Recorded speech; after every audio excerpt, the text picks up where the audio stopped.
John, it's time.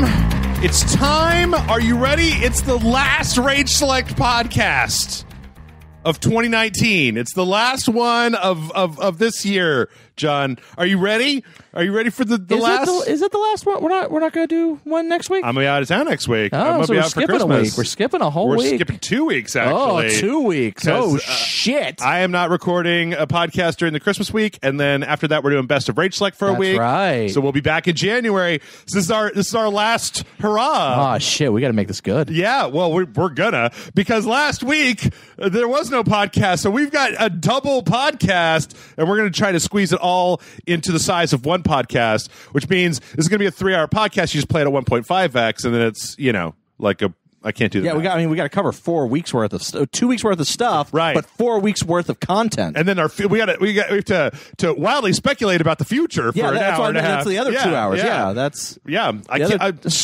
can't believe the PlayStation 5 came out on December 27th. That was a weird one, man. It was a bad decision because it was after the holidays and no one bought it. And then Microsoft, worst console launch in history. Microsoft announced that the Xbox Sex was going to be free on January 1st to compete with the PlayStation 5. It was a really crazy time. You buy one Taco Bell double French fry chalupa rolled soft taco meal, and you get 2 Xbox One Xbox Sexes. I still am not used to that. It's going to take me a long time to get used to that. 2 new Xboxes and a coupon for 4 PlayStation 5s once they come back into stock. And conversely, if you go to order, a Pizza Hut pizza, you get a PlayStation 5. Yeah, that's right. It even comes with a nice little pizza holder. Yeah, and if you go to Arby's, they'll give you just a Google Stadia, but they'll give you food poisoning. You get food poisoning and a Google Stadia. There you go. No, none of that. So welcome everybody back to the Rage Select podcast here at Rage Select. I'm Jeff. I'm John. Last podcast of 2019. We did not have a podcast last week, which marks the first time in the history of Rage Select outside of the week holiday breaks that we haven't done that. I apologize. I'm just going to real briefly say, because we do have a lot to go over. My dog's tooth was all messed up. He had an abscess in his tooth. I took him to the vet. They yanked it, and I thought, okay, well, I'll bring him home from the vet, and then I'll put together all the Game Awards stuff, and then we'll record the podcast. Oh no. My dog was so messed up when I brought him home. He was just, he was coming out of anesthesia. He didn't know what the hell was going on. His face was all messed up. I had to go buy a bunch of wet dog food and stuff. And then I couldn't leave him alone. I couldn't get more physically away from him than the other side of the room. So yeah. And I'd like to thank everybody who sent good vibes when I posted about that. I'm glad that nobody was mad or anything. But he's doing fine now. He's got to wear a dumb collar for another few days. He was trying to beg me to take it off when I came in. Yeah. I think that we're going to be able to take it off of him tomorrow. But he should also be feeling a lot better once he gets that off, because apparently he's had a tooth rotting out of his face. And now he doesn't have that anymore. So that was what happened last week. But what else happened last week was the Sony State of Play, Nintendo Indie World Showcase, the freaking Game Awards happened. It was like the biggest smorgasbord of gaming news. And if it was my health, if I had come back from the dentist, I would have been like, yeah, let's fucking get on the show. We're going to do this. Let's put this cotton out of my mouth. Let's talk about games. and I would have been here. Yep. But, because it was his dog, I was like, no, fuck you. You take care of your dog. Yeah. Yeah. Doug, he didn't know what the hell's going on. So anyway, we are going to talk about all those things today. And also there was a bunch of just straight up regular news that happened this week.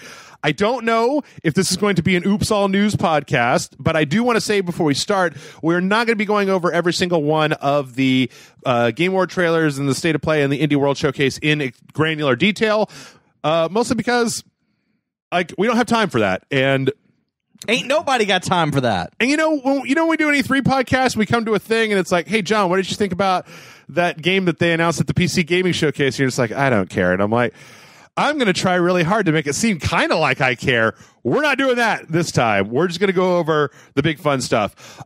We are not going to go over all of the Game Awards winners because, first off, it would take too long, and second, who the hell cares? I was a little just briefly, I was a little shocked that Sekiro was their choice. Troll was robbed. Hey man, you don't have to tell me. I found out by the time this comes out, the quote unquote finale of Control is going to be up on the Rage Select website. And I think I found enough content that we might have to do like 2 more episodes because the game is fucking great. It is. It's fucking great. But the only reason I was a little wobbly about Sekiro was because, I mean, I don't know if this is something that you should factor into like what the best game of the year is, but like I wonder how many people that played Sekiro actually finished it. Because I didn't finish it. I know a lot of people, like Matt was really excited to play it. He just got frustrated.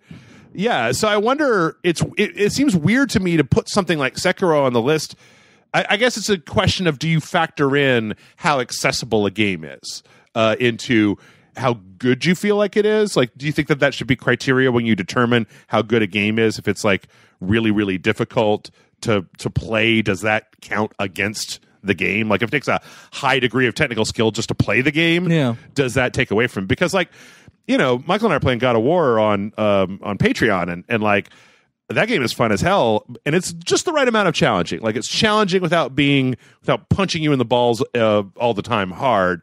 Whereas I just feel like Sekiro is kind of punch you in the balls all the time hard, and that's not even for me. That's not even me saying that I think that like Death Stranding should have won. I mean, I think that Control was. I love Control. RE2 was on that list. Like, there were a lot of good games on that list. In all honesty, I think we talked about before the Game Awards is that for that category, any of those games could have won. Yeah. And that even includes Sekiro.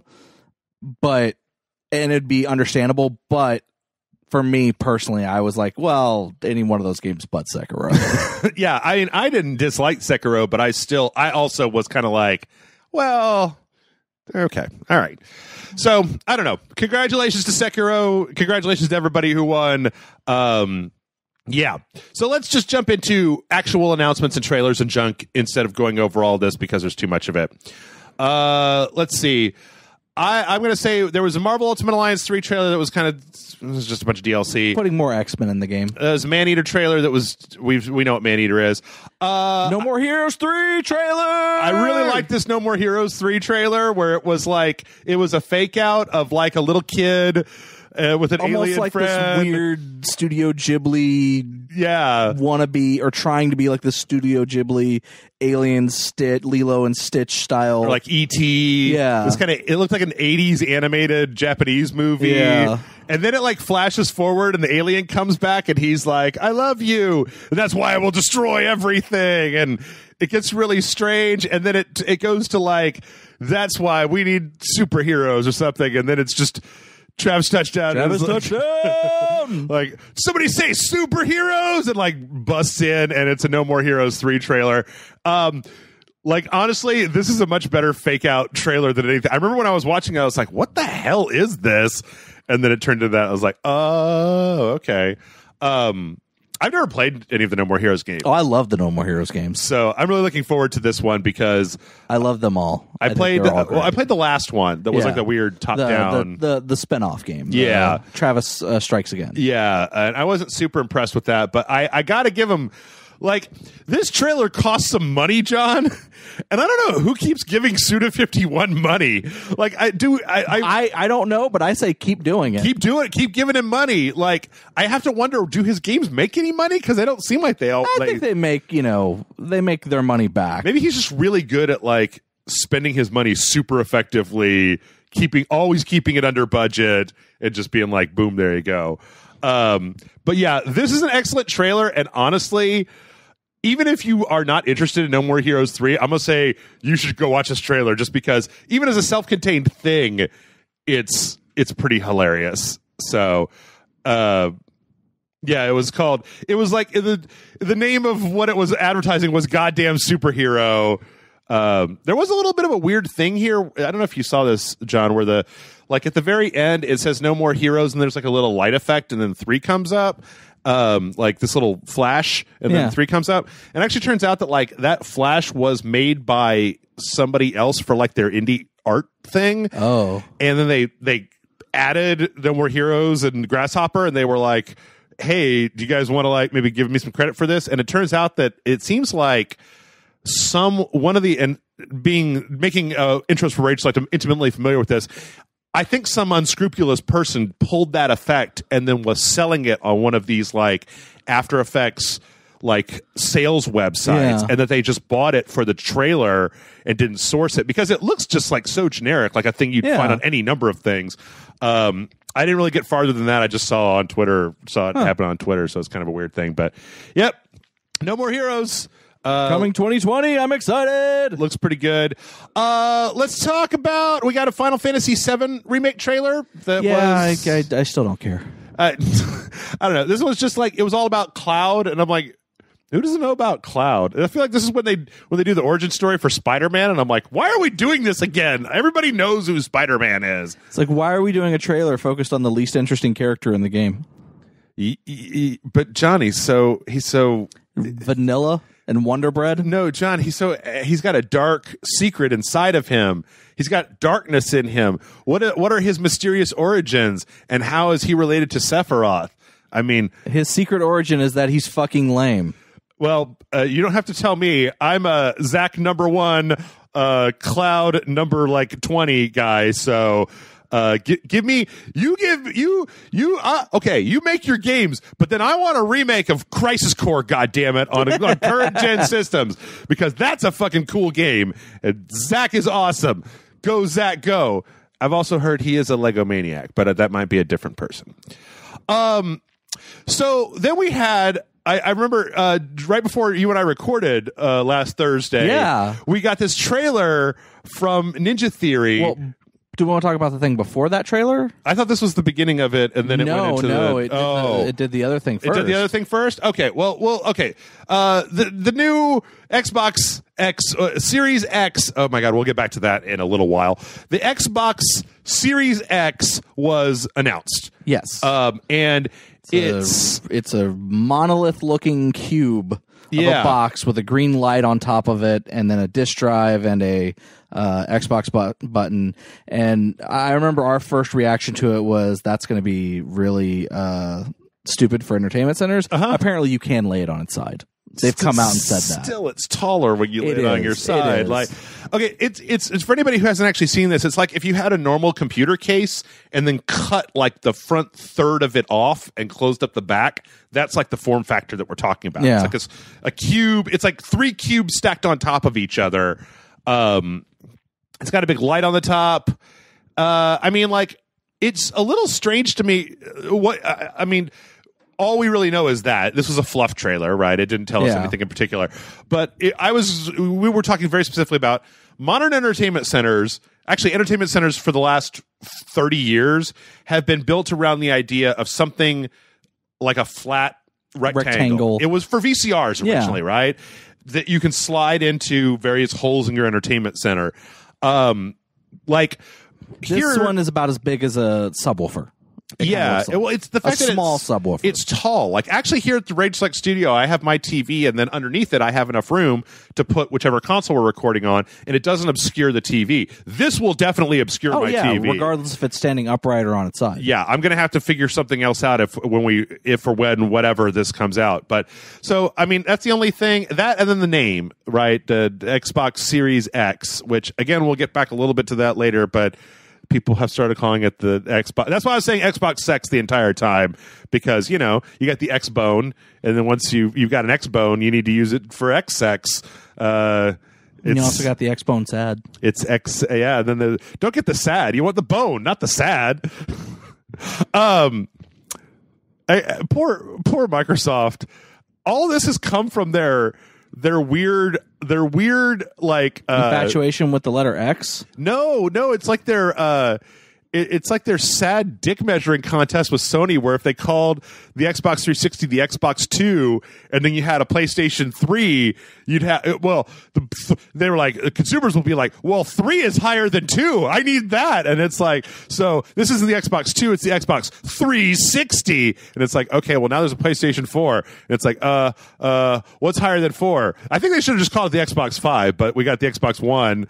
Yeah. And then it's like, well, now is it the Xbox 2?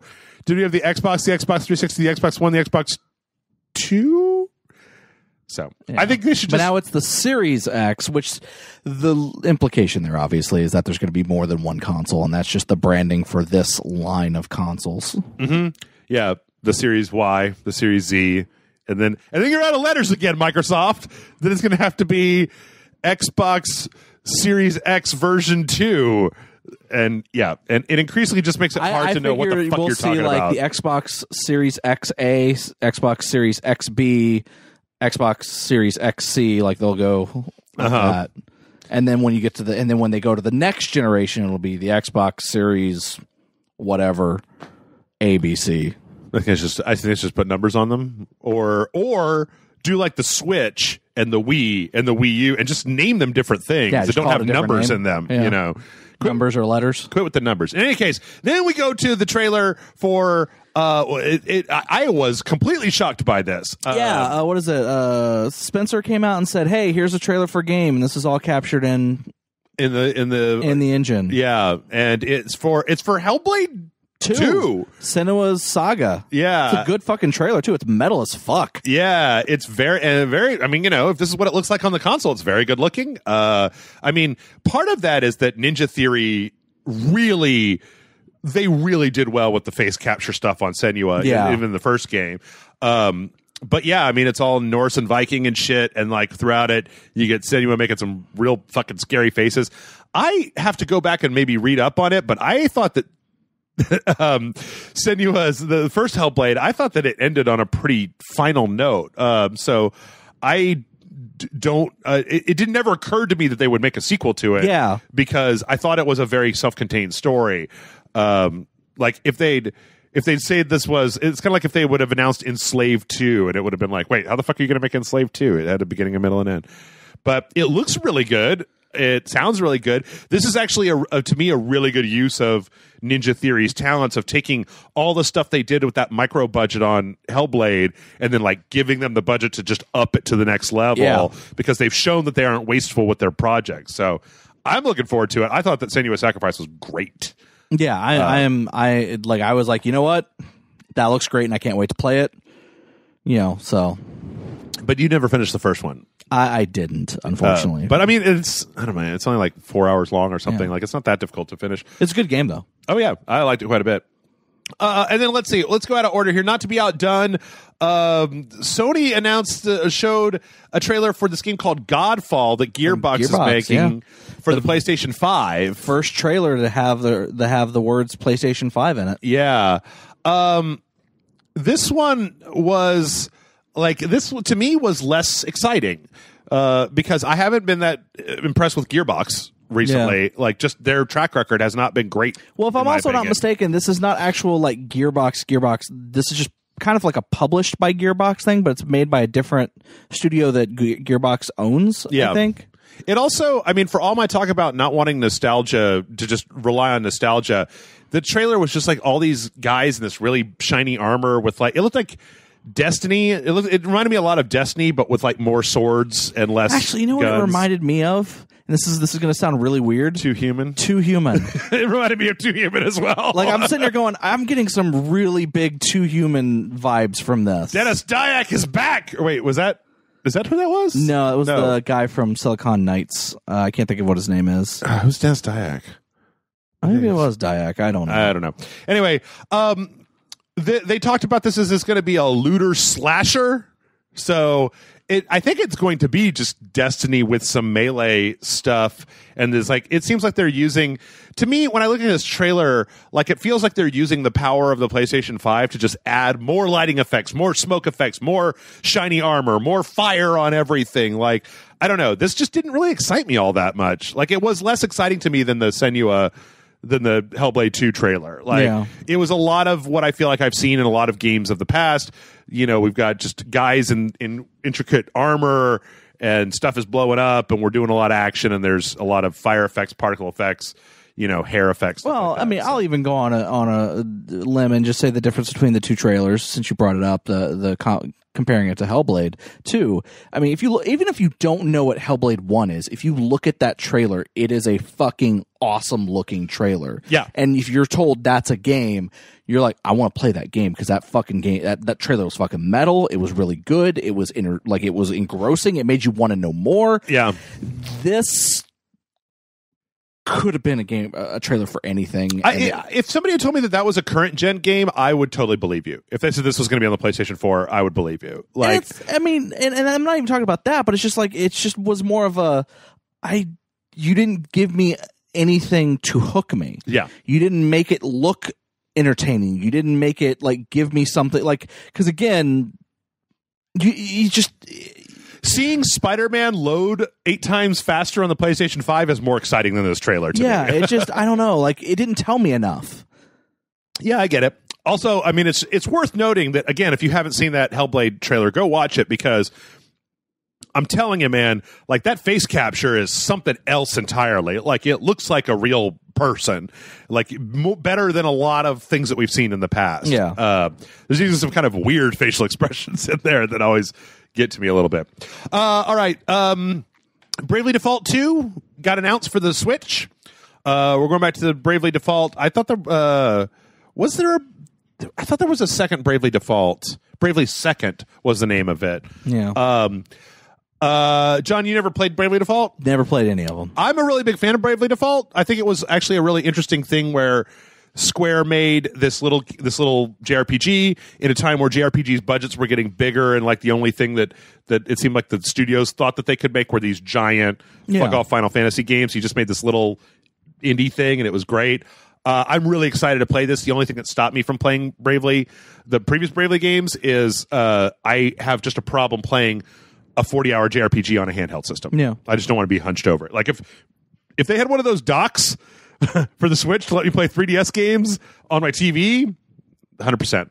Dude, that'd be cool. Or wait, how would that work? You gotta nope. No, it wouldn't work. I was gonna say you could put the second screen on the Switch, but then how would you have it connected to the TV? You just turn the whole Switch sideways. Yeah. Bracket the controllers to the side of it, and it's like a really long 3DS. Get started, Nintendo. That one's for free. That one's for free for me, Jeff from Ragelight. Let's see. What else did we have here? I don't know that a lot of this is worth talking about. Fortnite's got TIE Fighter gliders, and PlayerUnknown has a prologue game that's going to be coming out. I think there are 2 different League of Legends single-player games in development, which I don't care about the one. I do, though, care about the one that is Convergence, because Airship Syndicate is making it, and they're the ones that made Darksiders Genesis and Battle Chasers. Yeah. And I really dig their style. I like the way they make video games. I like, what is it, Weird West? I'm really kind of looking... Yep, that was a Devolver game, yeah. It's funny because when you look at the trailer for Weird West, like it's like a top-down ARPG, like an action RPG. But I love the Weird West concept so much. Yeah, same here. That I'll take it. You know? Yeah, I'll play that. It doesn't seem like anything that's going to blast your socks off, or let's like. And it's from the co-creators of Dishonored and Prey. Yeah, some of the people from Arcane that spun off. Anybody who doesn't know, Weird West is like the Wild West, but then it's got a lot of like supernatural, magic and Cthulhu and weird stuff in it. Yeah. But that one looks pretty good. Let's see. We had an Ori and the Will of the Wisp trailer, which I mean, I know I'm going to get that game. Yeah. I found it weird that they were like, oh, also, it's on Game Pass, and if you want to preload it now, you can. Like, it comes out like March or something like that. Weird. Preload it. Apex Legends having a big holiday thing, the Hollow Day Bash. There was a really, I don't know if you watched it, there was a really, I don't like to use this word, but it was a little cringy, where it was like Mirage from Apex talking to Jeff Keighley from the screen and then going back and forth. I missed that. It was not the best thing I've ever seen in my life. There's Magic the Gathering stuff. We did finally see some Gears Tactics. Yeah, we did. Which was announced 2 years ago and then missing this year at E3. It's before Marcus Phoenix. Which, it looks an awful lot like... There's some new... what do they call them with the guys underground? The Locust? The Locust, yeah. There's like a new Locust guy that's the bad guy. And then, it looks like a very... like a tactical RPG. Yeah. And I've never been the biggest fan of Gears in the world, but I'm kind of cool with that. Like, try out some different stuff that's not made out of Funko Pops. Gears. Just, It's Gears by way of XCOM. Yeah. So, which, given the fact that Gears is all about cover and maneuvering and positioning, that makes perfect sense. and it looks like it's using, if not the Direct Gears 5 engine, a modified variant that looks almost identical to this year's Gears of War, and maybe slightly less detailed than some of the stuff. But yeah, I'm 100% down for something in Gears that's not just another Gears. Path of the Warrior, which was an Oculus, like it was like a Final Fight beat 'em up, but on the Oculus, was okay. We didn't talk about any of the musical numbers, but when Green Day played, that was announcing that there were 5 or 6 songs being added as a DLC pack to Beat Saber. Yeah. Okay. There was some Elder Scrolls Online. I can't pretend that I have any interest whatsoever in that. Then The Wolf Among Us 2 was announced. Yeah, that was kind of a unexpected announcement. Yeah. Well, we knew that there was some that the finance company that bought the Telltale license formed some shell group out of part of the remaining or part of the staff from Telltale before they all left. And so they probably looked at it and said, which of these has like the best fan? Which of these? I actually think they went. Which of these is actually already pretty far along, and which of these also has a good chance of actually making some money? It's possible. And then went, well, Wolf Among Us 2 is which I'm sure makes a lot of people happy because Wolf Among Us was well received, very well received. Like I played a half of the first episode, but the people that like that game really like it. I feel like the only thing that would make the real deep cut Telltale people happier would be Tales from the Borderlands 2, because everybody also really likes that. Oh, you know what? While we're looking at this, we should talk very briefly about how there was a great Muppet presentation. Oh yeah. And then they put Beaker inside of Untitled Goose Game, which was so Butts and Honeydew put a VR helmet on Beaker, and then we had a segment of Beaker walking around in Untitled Goose Game and getting chased out of places, which was just charming as fuck. I would play that game. And then at the very end, make that game, you cowards. He gets jacked by the goose. And then on the stage, like there's the goose. Yeah, the goose comes out. Yeah. It was pretty amazing. I love Muppets. I don't know if anybody knows this about Jeff from Rage Select, but yeah, I love Muppets. You love Muppets. I don't know anyone who hates Muppets, and if there is someone that hates Muppets, then they have no joy in their heart. It's true. It's true. It just means you're a bad person, right? Yeah. I mean, obviously. All right, and then I think this is like what Baldur's Gate. There's a new There's a new Dungeons and Dragons Dark Alliance game, which had a really weird trailer. Did you watch the trailer for this, John? Where it was like simulating, I did. Like GoPros attached to the characters as they're running around. Yeah, this is supposed to be kind of in the spirit of the Baldur's Gate Dark Alliance games, which I really enjoyed, but. I got to see more than just this. It's basically Left 4 Dead, but in Dungeons and Dragons. Well, the original one was like a top-down action game. Yeah, except this one I think is going to be like a first-person. It's going to be first person. I think. I just need to see more of it. I mean, I'm not opposed to. I like the Forgotten Realms setting. I like D&D. I just need to know more about it than what we saw there. And then, not to end on a wet fart, but we're going to do it anyway. Vin Diesel and Michelle Rodriguez came out to tell us about the new Fast and Furious Crossroads, which looks like total garbage. Looks like complete and utter garbage. All the characters that you like from the movies are here, and they have all Uncanny Valley as crap. Are all those the characters? I thought there were only literally 2 characters from the movies that are in this, which are Dom and whatever Michelle Rodriguez's character's name is. No, what's his name is at the end? The other guy. I'm sorry, I don't know any of yeah. Okay. But I don't know. This game just looks like cheap as fuck. Like all the models look real kind of low texture. The characters seem very Uncanny Valley. The last Fast and Furious game was the second game that was ever played on Rage Select, John. Fast and Furious Showdown, I believe it was called. It was garbage too. Yeah. But yeah, this looks, I don't know. Do you think this looks any good? I mean, it could be fun. It could be fun in the same way that, say, like, not that it's the same studio or anything, but say, like, the Chronicles of Riddick games were fun. Like, they're not going to... Oh, poor Starbreeze. They're not going to, like, set the world on fire or anything, but they're serviceable. Yeah.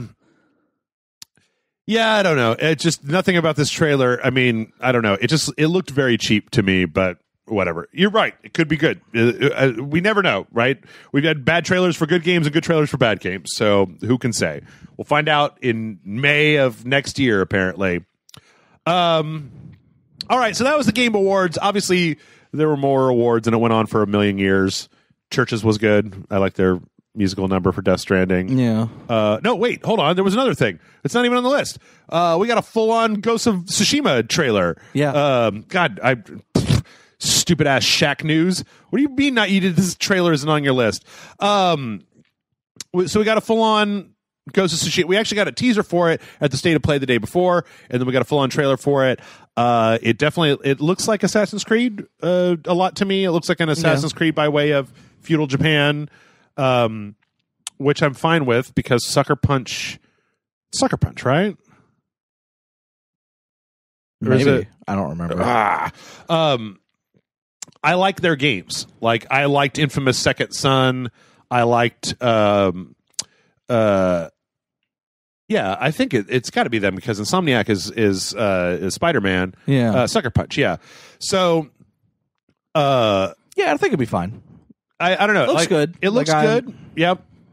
There's a lot of just kind of trailer montage of action. A lot of blood. Very bloody. I don't feel like we found out very much about the story. But I mean, it looks like kind of an open world third person action game with some stealth elements, a la Assassin's Creed. Which and I'm down. This game is hitting all the right buttons for me. So the trailer is hitting the right buttons for me. So yeah, like nothing here is raising any alarm bells. I'm always good for a good action game. Yeah. And if you've never played Infamous Second Son, you really should, ladies and gentlemen. It was a good game. I don't like Delson Rowe. I have a real complicated relationship with Delson Rowe, but the game itself is actually, it still holds up. It's very pretty. So yeah, that was the Game Awards. I'm sure that we're missing something that happened, but generally speaking, that was the Game Awards. All right.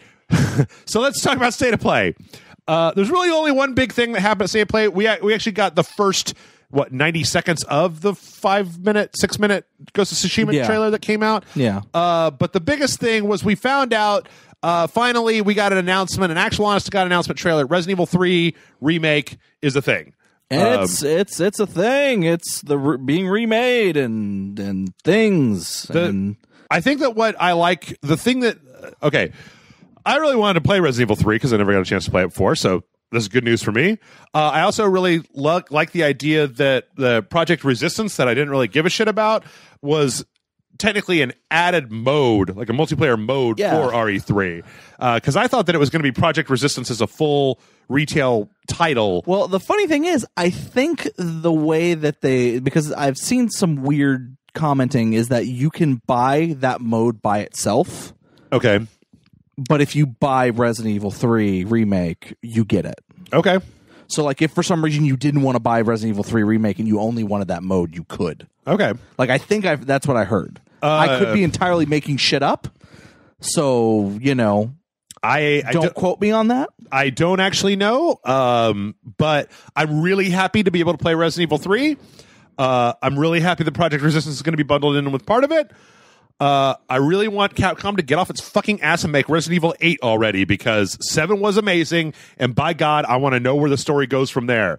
I mean, Chris Redfield is working for the newly reformed Umbrella Corporation, and hillbillies with power gloves are punching zombies in the face. They got to completely remake Resident Evil 4 next. No, don't do it. And then they got to remake Resident Evil 5 from scratch. No. And then 6 from scratch. What about Code Veronica? And then by the time that happens, they'll go back and do Code Veronica. And then once they've remade everything, with the exception of 7, then they'll go back and remake 7. And then 8? No, then they'll go back and remake 1. God damn it. Because it needs to be remade again. In any case, I really like the RE2 remake. It was one of my favorite games that I played this year. Yeah, it's very good. I couldn't be more excited about getting to play RE3 for the first time. Or like in this version, right? Like, I'd rather play it like this than go back and play the old ROMs, because, I mean, I get you. Yeah. I understand. So that was the big announcement. Some of the other smaller things, that we got from the Sony State of Play. John was talking about how everybody was like, "Oh, best State of Play ever," and it was like a lot of it was kind of like just filler. Yeah, I was just like, really? I guess, sure. It wasn't bad or anything. Yeah, no, it wasn't bad or anything. It's just like I don't think it was like anything to be excited over. But Untitled Goose Game was announced and came out for PS4 and Xbox One. If you have Game Pass, Untitled Goose Game is on Game Pass. Nice. So put a mark on your whiteboard for Jeff Shills for Xbox Game Pass. Boom, there it is.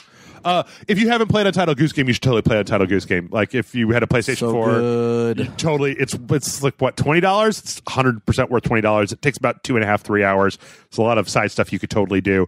I downloaded the Xbox One version. I mean, you know, it's just Untitled Goose Game, right? Like it's not. They didn't do anything different, but it's great.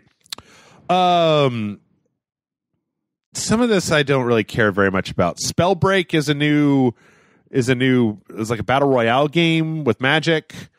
Yeah, it was a weird one. I don't really care. Dreams had a release date, so yeah, an actual like it's leaving beta and going into February 14th. We're getting the full on version of Dreams. Superliminal is coming out on the play. See, this is why I'm with you about like this wasn't super exciting because I mean, okay, cool. Superliminal is going to be on the PS4. It should. You and I played it. It was great. I actually went and played all the way to the end. I beat it. It's about 2 or 3 hours long. Fun game. But we already know about Superliminal, right? We've known about it. The fact that it's coming on the PS4 is great. Not exactly like jump up out of your chair news. Or maybe it is for people who don't have other consoles, right? Who don't play on a PC. Or like they don't want to buy it on the Epic Game Store because right now on the PC it's on the Epic Game Store. Yeah. Paper Beast is a dumb looking VR game. Kingdom Hearts 3 Remind DLC got a trailer and look, man, standard rate select policy. If you're into Kingdom Hearts, I'm happy for you. I do not care one little bit about Kingdom Hearts, and it's all about the bullshit. So, Predator Hunting Grounds got a trailer. I'm slightly interested in Predator Hunting Grounds. This was just like a few different classes of predators and kind of loadouts and stuff like that. I don't know. I mean, did that Friday the 13th game really? Did it ever like catch on? I felt like it had its following because I feel like most people that really wanted to play that ended up playing Dead by Daylight instead because it was just like a tighter experience. Well, also the Friday the 13th game got undercut because of all the copyright issues. Well, that's true. That's true. And they kind of had to stop doing DLC expansions for it. Yeah. So I don't know. I mean, like, I'm not against a asynchronous multiplayer game. I just haven't played that many that have worked out very well. We did see this weird trailer for Babylon's Fall, which was the new Platinum game. And there wasn't a lot to it. It was mostly just kind of a little bit of like third person action slashing against Platinum? Was it Platinum? Oh, I don't remember. The Bayonetta? Yeah, it's Platinum. Okay, yeah. Which I'd never heard of this game before. And then they showed I this. vaguely remember the first trailer, which didn't show anything other than the title. Oh, okay. And literally just had some talking. Yeah. Over like some still images. So this is like the first gameplay. And it looks, you know what? Here's the thing I'll say. It's Platinum. It'll be a solid action game because they make solid action games, you know, and I'll probably end up playing this and probably really end up enjoying it. I mean, the visuals are nice, but I need to know more about why I should care. Like outside of it being a Platinum game, because, you know, Astral Chain's a Platinum game, right? I don't know that many people. I know a lot of people who bounced off of that game, but I don't know a lot of people who just played it all the way to the end. So, but apparently we're going to get more information on that in the next summertime. Probably E3 time. Yeah. And I think that was it. I think that's pretty much it. It was very short. The state of plays are what, like 30 minutes long, and it's just trailer. The big things were RE3, and then they ended with the Ghost of Tsushima preview of the big trailer that they said you can see at the Game Awards, which we saw at the Game Awards, and we talked about it. Yeah. So then we have the Nintendo Indies, Indie World, John's favorite. Yeah, no, I fucking love this, and you already played a few of them because apparently a few of the games in here are already on like PC. And Super Mash is. Yeah. I don't know about anything else, but I don't know, but we got Sports Story, which is the sequel to Golf Story. Yeah, the sequel to Golf Story that has more than just golf this time. Yeah, it's did a whole you play bunch of sports? I did not. I keep I keep thinking I should because I hear nothing but great things about Golf Story. Yeah. So I keep thinking I should go back and play it. But then you don't. Haven't. Yeah. Yeah, it seems like kind of a weird sports mashup RPG weird thing. That Golf Story was very well received, so I probably need to go back and play Golf Story as well, and then Sports Story is coming. And it looks, I mean, you know, it looks like if you liked Golf Story, you'll definitely like this. We got an Adam Hunter reveal trailer for Streets of Rage 4. Streets of Rage 4 to me is just amazing looking. Yeah, it looks great. All the animation on it. I mean, it looks like very, very Streets of Rage. Yeah, that's coming out, I believe, next year, right? I don't know if there's an exact release date for it. Let's see. We saw Bacon Switch, which was like a 4-person, like catching animals, cooking multiplayer kind of thing. Yeah. Not the most exciting thing in the world. As John mentioned, Super Mash, which is probably the thing that made me I was the most excited about out of that. Yeah, the thing.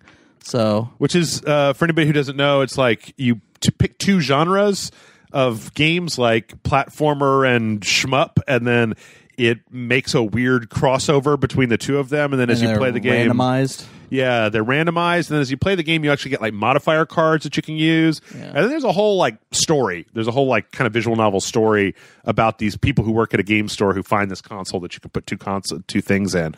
I thought it was charming. It's on like you said, it's on the Epic Game Store. Apparently, we're one of the only people on the internet who did a video for it because the video actually got traffic, which was a little strange. Talos Principle was announced, and then it's out today. Talos Principle on the Switch. Did you and I play the Talos Principle a long time ago? We did a long time ago. Datalic? It's like a weird robot and portal-y kind of thing. Yeah, it's a bunch of puzzles. Yeah, real high-minded. Sail Forth. Was this one a multiplayer one or just a single player? I don't remember if it said. I think it's just single player. Are you just driving around a ship or combat? Multiple ships. Yeah. I don't really have a lot to say about that. Dauntless got some updates. Yeah, well, Dauntless is coming to the Switch. Oh, okay. So now it's on the Switch. Yeah, it wasn't on the Switch prior. Okay, I was under the impression Dauntless was out everywhere already. So yeah, Dauntless is out on the Switch. Which, if you're into Monster Hunter, I mean, it's doing very well apparently, and it's been reviewed very well. Michael and I tried playing it. I think like the weekend it came out, and we just couldn't really get it to work very well. But I'm sure that it's probably been cleaned up a lot on the consoles and everywhere since then. And then there's the other game that I was interested in. What's that? Murder by Numbers. Murder by Numbers, which is the game made by the guy who made Hatful Boyfriend, and it's the music composer from the Phoenix Wright series making a game that is this weird visual novel, like puzzle thing. Okay. Sounds good. I mean, yeah, I am all for it. Looks pretty charming. I don't actually really remember this trailer, but it's been like a week and a half since I watched all of these. I was actually more interested in Boyfriend Dungeon. Boyfriend Dungeon is one I'm also interested in because that was a Kickstarter.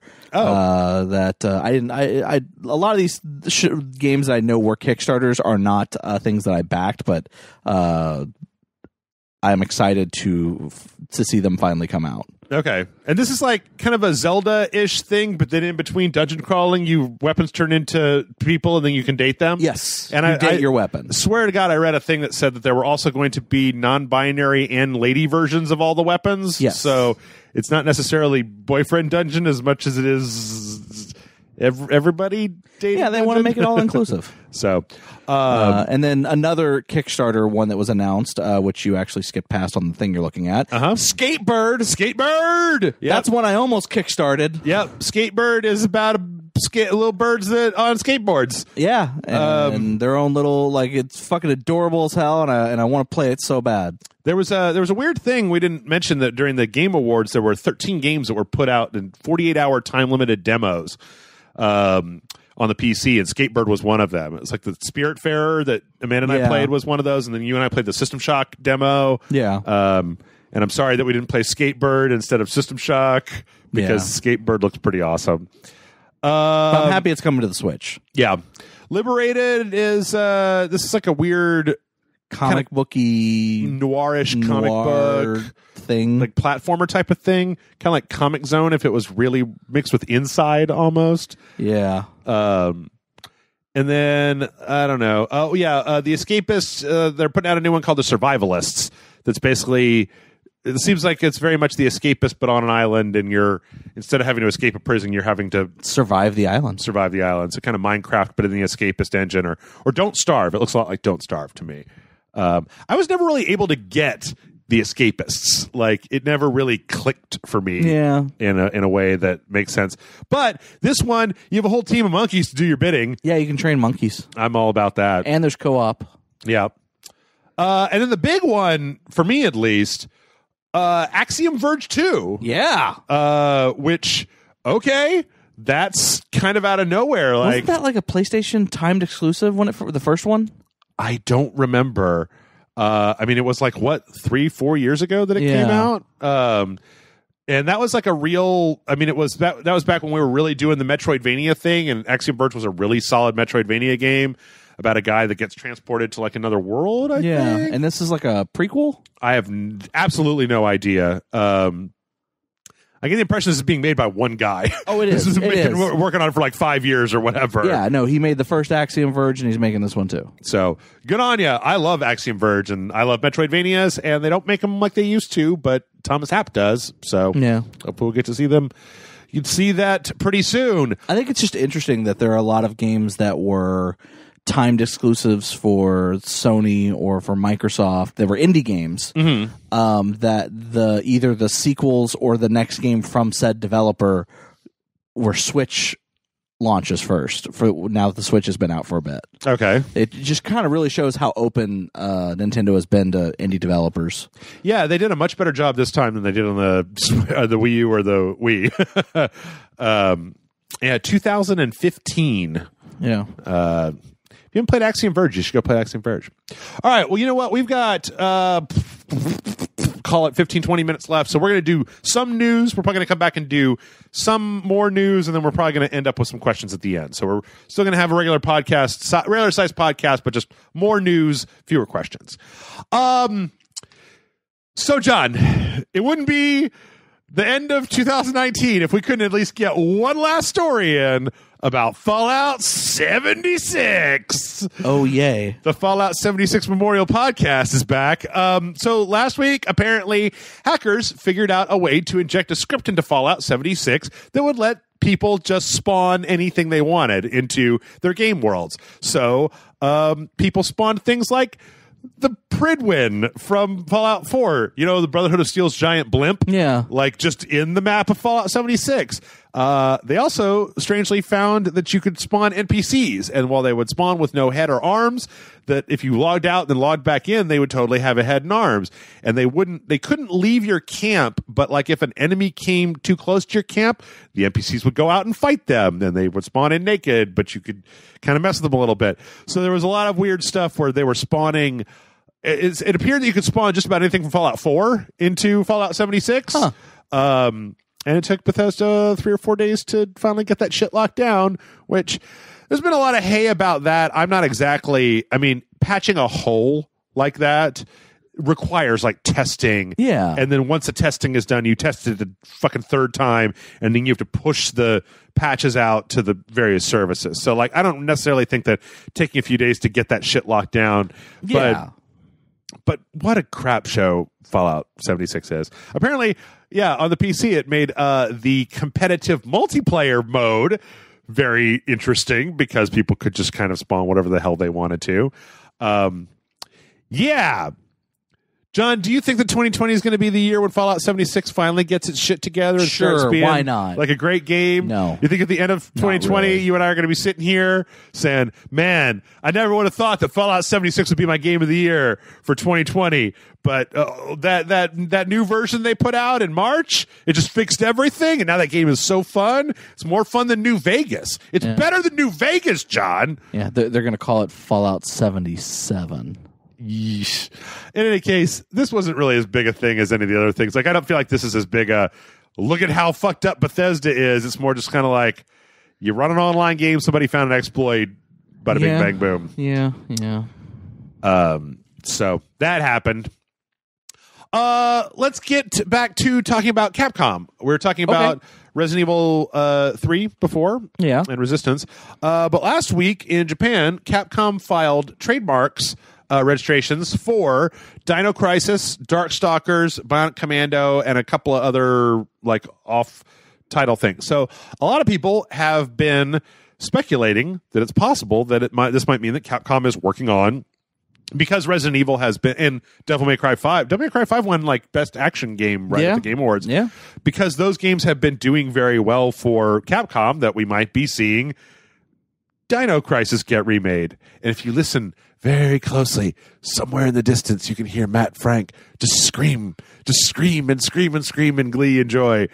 I'm actually more of a Bionic Commando man than a Dino Crisis man, or Darkstalkers man, personally. But I'm more of a Captain Commando fan, but they don't really care about us. Yeah, you poor Captain Commando fans. Your fucking name comes from that game, Capcom.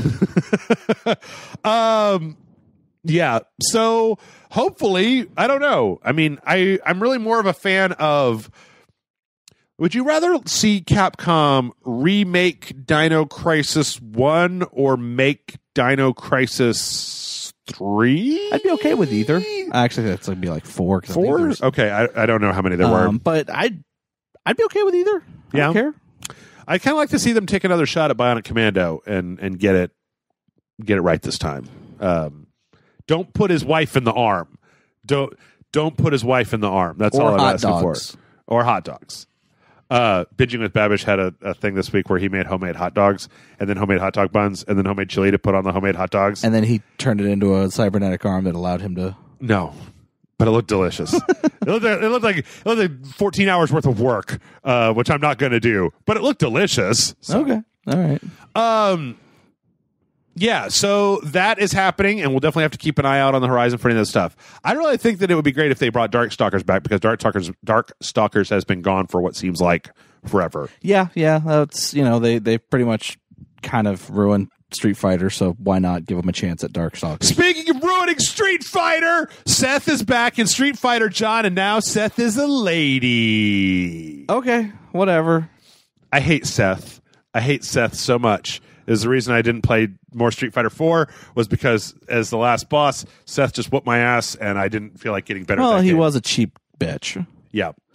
Seth is back as one of the new characters in Street Fighter 5, and apparently after Seth was destroyed in Street Fighter 4, the consciousness of Seth went into a new body, and that body is Lady. Lady Seth. Lady Seth. There's like 4 costumes for Seth, and one of them is classic Seth that makes it look like a dude again. But Seth is in Street Fighter 5, so all right. If you're interested in playing Street Fighter 5, I could not tell you what this has to do with anything. Apparently, when I was reading the story, there's been like 30 DLC characters for Final Fantasy for Street Fighter 5 at this point. Who can keep track? Something like that. I can't keep track. Yeah, and then finally in Capcom news, we got a really interesting story where apparently, so there's a Resident Evil Ambassadors program where people get emails from Capcom about trying out different things. The last one was the beta for Resistance, and they got an email. These ambassadors got an email recently from Capcom saying, like, we're going to be sending out a new thing for you all to take a look at pretty soon. But no information about what it is. So there's been a lot of weird speculation that it could be any one of those trademarks that I talked about before. But the fact that it's going out to specifically the Resident Evil Ambassador program means maybe it's something else. Maybe it's Resident Evil 8. Come on, do it. Just do it. Come on. What are you, chicken? You chicken, Capcom? But yeah, we will be finding out probably at some point in the future what's going on. Let's see. Speaking of bringing back old franchises, apparently 2K put together a brand new studio that's making a brand new Bioshock game. Yeah, apparently they've actually been working on it for a while. Yeah, apparently there have been a few pitches back in as far as 2015, but last week they specifically put together a studio called Cloud Chamber, which is kind of a grouping of developers that's going to be working on a brand new Bioshock game. I mean, I think we all knew deep down in our hearts that a company like 2K, they were going to bring Bioshock back regardless, even if Ken Levine and company weren't working on it, which we haven't heard shit about that Ken Levine thing where he was like, I'm going to go make small games. And that was like 3 years ago or something like that. That company, if I'm not mistaken, went out of business that he went and started. But I thought he was working for 2K. Oh, well, maybe it was the thing. I know he went and started. Maybe they just had publishing rights to it. Yeah. I know, if I'm not mistaken, he started a company, and if I'm not mistaken, that company kind of went bankrupt. Okay. So, all right, John, let's speculate wildly. Well, what do you think? Do you want another Bioshock game? You know what? I don't care. I'm not particularly, like, I don't love the Bioshock franchise like everyone else does. Yeah. I didn't like Bioshock 1. Yeah. I didn't play Bioshock 2. Okay. I did like Bioshock Infinite. Right. But to go back, I did not like Bioshock 1. Like, I was playing it, I'm like, I could see why people like this. I don't. Okay. So they were the wrong person to ask. Yeah, but here's the thing. I liked Bioshock Infinite, so if they want to release another game under the Bioshock franchise that does something that interesting, yeah, I'm interested in playing it. I think it's kind of a Herculean task to give any company, any studio, any even creative of like, where do you go from the end of Bioshock Infinite? I mean, technically you could go anywhere into the Bioshock universe. I think that the expectations will probably be weird, and I don't know. I hope it's a good game. See, I'm the guy that I love Bioshock 1 and I like Bioshock 2. Like, I thought Bioshock 2 was a fine game. Like is it Minerva's Den, the DLC for Bioshock 2? That was amazing. That was like super good. Standalone DLC that's just like 2 hours long. I've got that on my list somewhere as like potential sequentials because it's only a few hours. And then I know the Bioshock Infinite, there's some weird stuff with the story and the theming and stuff, but I still like that game. And I like the way it ends. And so I wouldn't be opposed to getting more Bioshock. If we got more Bioshock, you've got my approval for more Bioshock. So,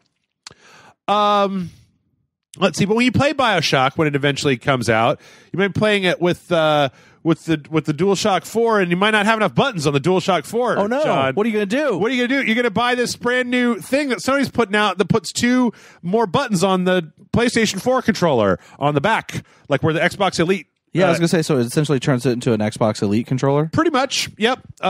It's basically a thing that brackets into the bottom of the controller. Okay. It adds 2 buttons on the back that can be programmed into whatever buttons you want.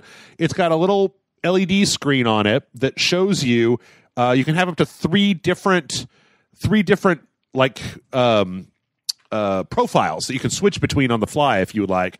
And you can basically set these 2 back buttons to whatever. Now, it's weird. I'm trying to think, like, would I want one of these? Like, do I find myself playing games and being like, because it's not like it's going to add 2 new buttons that you can then program. Yeah, that's also the thing. Like, if you could do it like as you could program it to where when you press this thing, it's if you're pressing A and B together to do something. I guess the only thing that would make sense for it would be if you're playing like a game where, like, you know how some games will get where you have like a modifier. Well, no, where you're using the shoulder buttons, like a first person shooter. Yeah. So you've got the shoulder buttons, and then you've got like you can kind of move your thumb up to the face buttons. But if there was like if you're playing like a Call of Duty or like a FPS, I could see maybe putting like the reload button back there, so you wouldn't have to move your thumb off of the control surface in order to hit reload, so you can just keep moving. Yeah, I could also see it for racing games. Yeah. It also seems really interesting. It's going to be $30. It's going to launch on January 23rd. So, hey, you know what? That's better than the Xbox Elite controller is like $150 or something like that. Yeah. So at least you can just tack that onto your PS4 controller. Tell you what, we don't need controllers to play. No, that's not true. You do need controllers to play them. But who needs the additional buttons when you can be playing console-less? You can be playing the Google Stadia, John. You can be playing it. You play Borderlands 3 on your Google Stadia. right now. It came out last week. And apparently it's the version that was out for everybody else in October. So it's like 2 months behind the version that they're running on their servers. Like all the updates and stuff that they've done to fix like balancing and things like that haven't been implemented. Yeah, there's some like content updates and some difficulty stuff that's not on there. So, man, they're really just burning it up with Google Stadia, huh? It's just the holiday. Yeah. It's if you need a gift, It's the gift that keeps on giving. you just give them a Google Stadia, and they're like, "Why doesn't it work?" To be like, "Merry Christmas, I got you disappointment." Yeah. Let's see. Steam kicked off their winter sale. Nice. So if you're looking to buy some cheap ass games, Steam has got their sale. For me, all that means is that the front page of the store, it will be fucked up for the next month. So that's what you could do. When you're on that store, though, maybe you wanted to get a copy of Star Wars Jedi Fallen Order, John. Maybe you want to buy one cheap because you heard it was pretty good, but not as good as everybody said it was. And that's what Jeff and John from Ragelight, that's what we say. But you know what? We got some new patches for Jedi Fallen Order. Oh, okay. Including the John Sitton approved photo mode patch. No. So now you can take 1 million photos. Is that also on consoles as well, or is that? Oh, nice. Yeah, I still have my copy of it, so I can click in both sticks, and apparently you go into photo mode. You take a picture of that Ginger Jedi hacking down a spider. Post it on Facebook. Make it your profile picture. I will. Yeah. In addition, there's also this patch also had another thing. At a certain point in the story, you get a specific thing attached to one side of your lightsaber that you cannot take off. Yeah. And apparently this patch makes it so that you can take that off if you feel like it. Oh, okay. I don't know that I consider that to be a really big problem, but whatever. What was more of a problem in that game was the combat, and there was another patch that came out this week that apparently has made changes to the combat and the platforming to make the combat snappier, to make Cal Kestis' movement and all the attacks and everything feel snappier, and then to make the platforming easier, that he's got a little bit larger reach on grabbing ledges to mantle up onto. Okay, well, I might have to double check it out because, like I said, I was very underwhelmed, and a lot of it was due to controls. Yep, and apparently there's also a little bit of BD1's scanning function works better now. Okay. I don't know if you were looking for this is getting into that whole Darksiders 3 thing for me, where I'm like, I'm not going to go back and play Jedi Fallen Order. I already finished it. So, but if you haven't played it, this might not be a bad time to check it out and see if the combat feels better. And I think it's on sale in quite a few places. I would be surprised. Like even at Best Buy, like right now, I think it's like $30. That would not surprise me even a little bit. What was surprising though was that we also got a patch for No Man's Sky this week.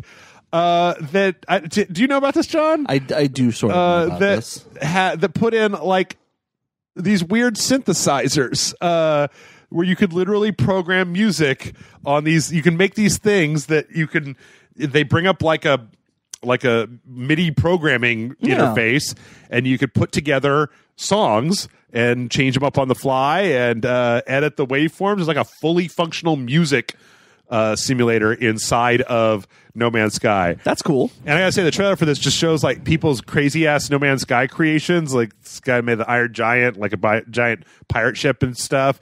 What a weird and unexpected thing. To just be like, hey, did you want to make a techno club in No Man's Sky? Do it. Now you can. Like, well, I never thought about it before, but I mean, like, thanks, I guess. Also, yeah, there's like lighting on the floors that you can set to be controlled by the beats and stuff, so you can really make your own techno dance party in No Man's Sky for free. Obviously for free. All right, let's see what else we got here. As I said a bunch of times before, okay, so apparently Microsoft clarified that the next Microsoft console is not called the Xbox Series X. It is called the Xbox. And Series X is like the modifier. So like going forward, all Xboxes will just be called Xbox, and then there'll be a sub definition like you were talking about when we were talking about that story. So like, it's basically they're looking at it's like, well, you don't call the iPhone 11 the iPhone 11, you just call it an iPhone, right? Yeah. So apparently, I guess we're supposed to refer to just individual Xboxes as like the one, the 360, the Series X without the Xbox moniker. Yeah. I don't know. This is all just like, I feel like they're bad at naming things. They are. I think they realized what they did, and then they kind of said this to kind of... Like, stop calling it sex! Yeah. Stop taking the names we give it and perverting them. Yep. And then last, before we take a break, bad news, everybody. Redbox will no longer be renting video games. Yeah, as of January, they've already stopped renting, but as of January 1st, they will stop selling them as well. Yep. So if you have a Redbox near you that did rent games, you might check them out, because apparently they've had some pretty good prices on games. Like, you can buy them from the kiosk and get them for a really good price. Yeah, like it's like they're like $40 or something for like Death Stranding and Jedi Fallen Order are both in that category or something like that. So yeah, I don't know if anybody in the world is still using Redbox. I used to until they started putting games out like 2 weeks after they came out. Yeah. When they put them out the day they came out, it was actually really useful for me. I think it was back when I was working for Spill, because I could just be like, show me where there's a copy of Assassin's Creed 3, and it would be like over here, and it'd be like, okay, reserve it now, and then I'd just go over and be like, boop, boop, thank you. Yeah. So, yeah. And with that, we're going to take a break. We come back. We've got a couple of quick stories to go through, and then we will answer some questions. So stick around, everybody, and we'll see you in just a moment.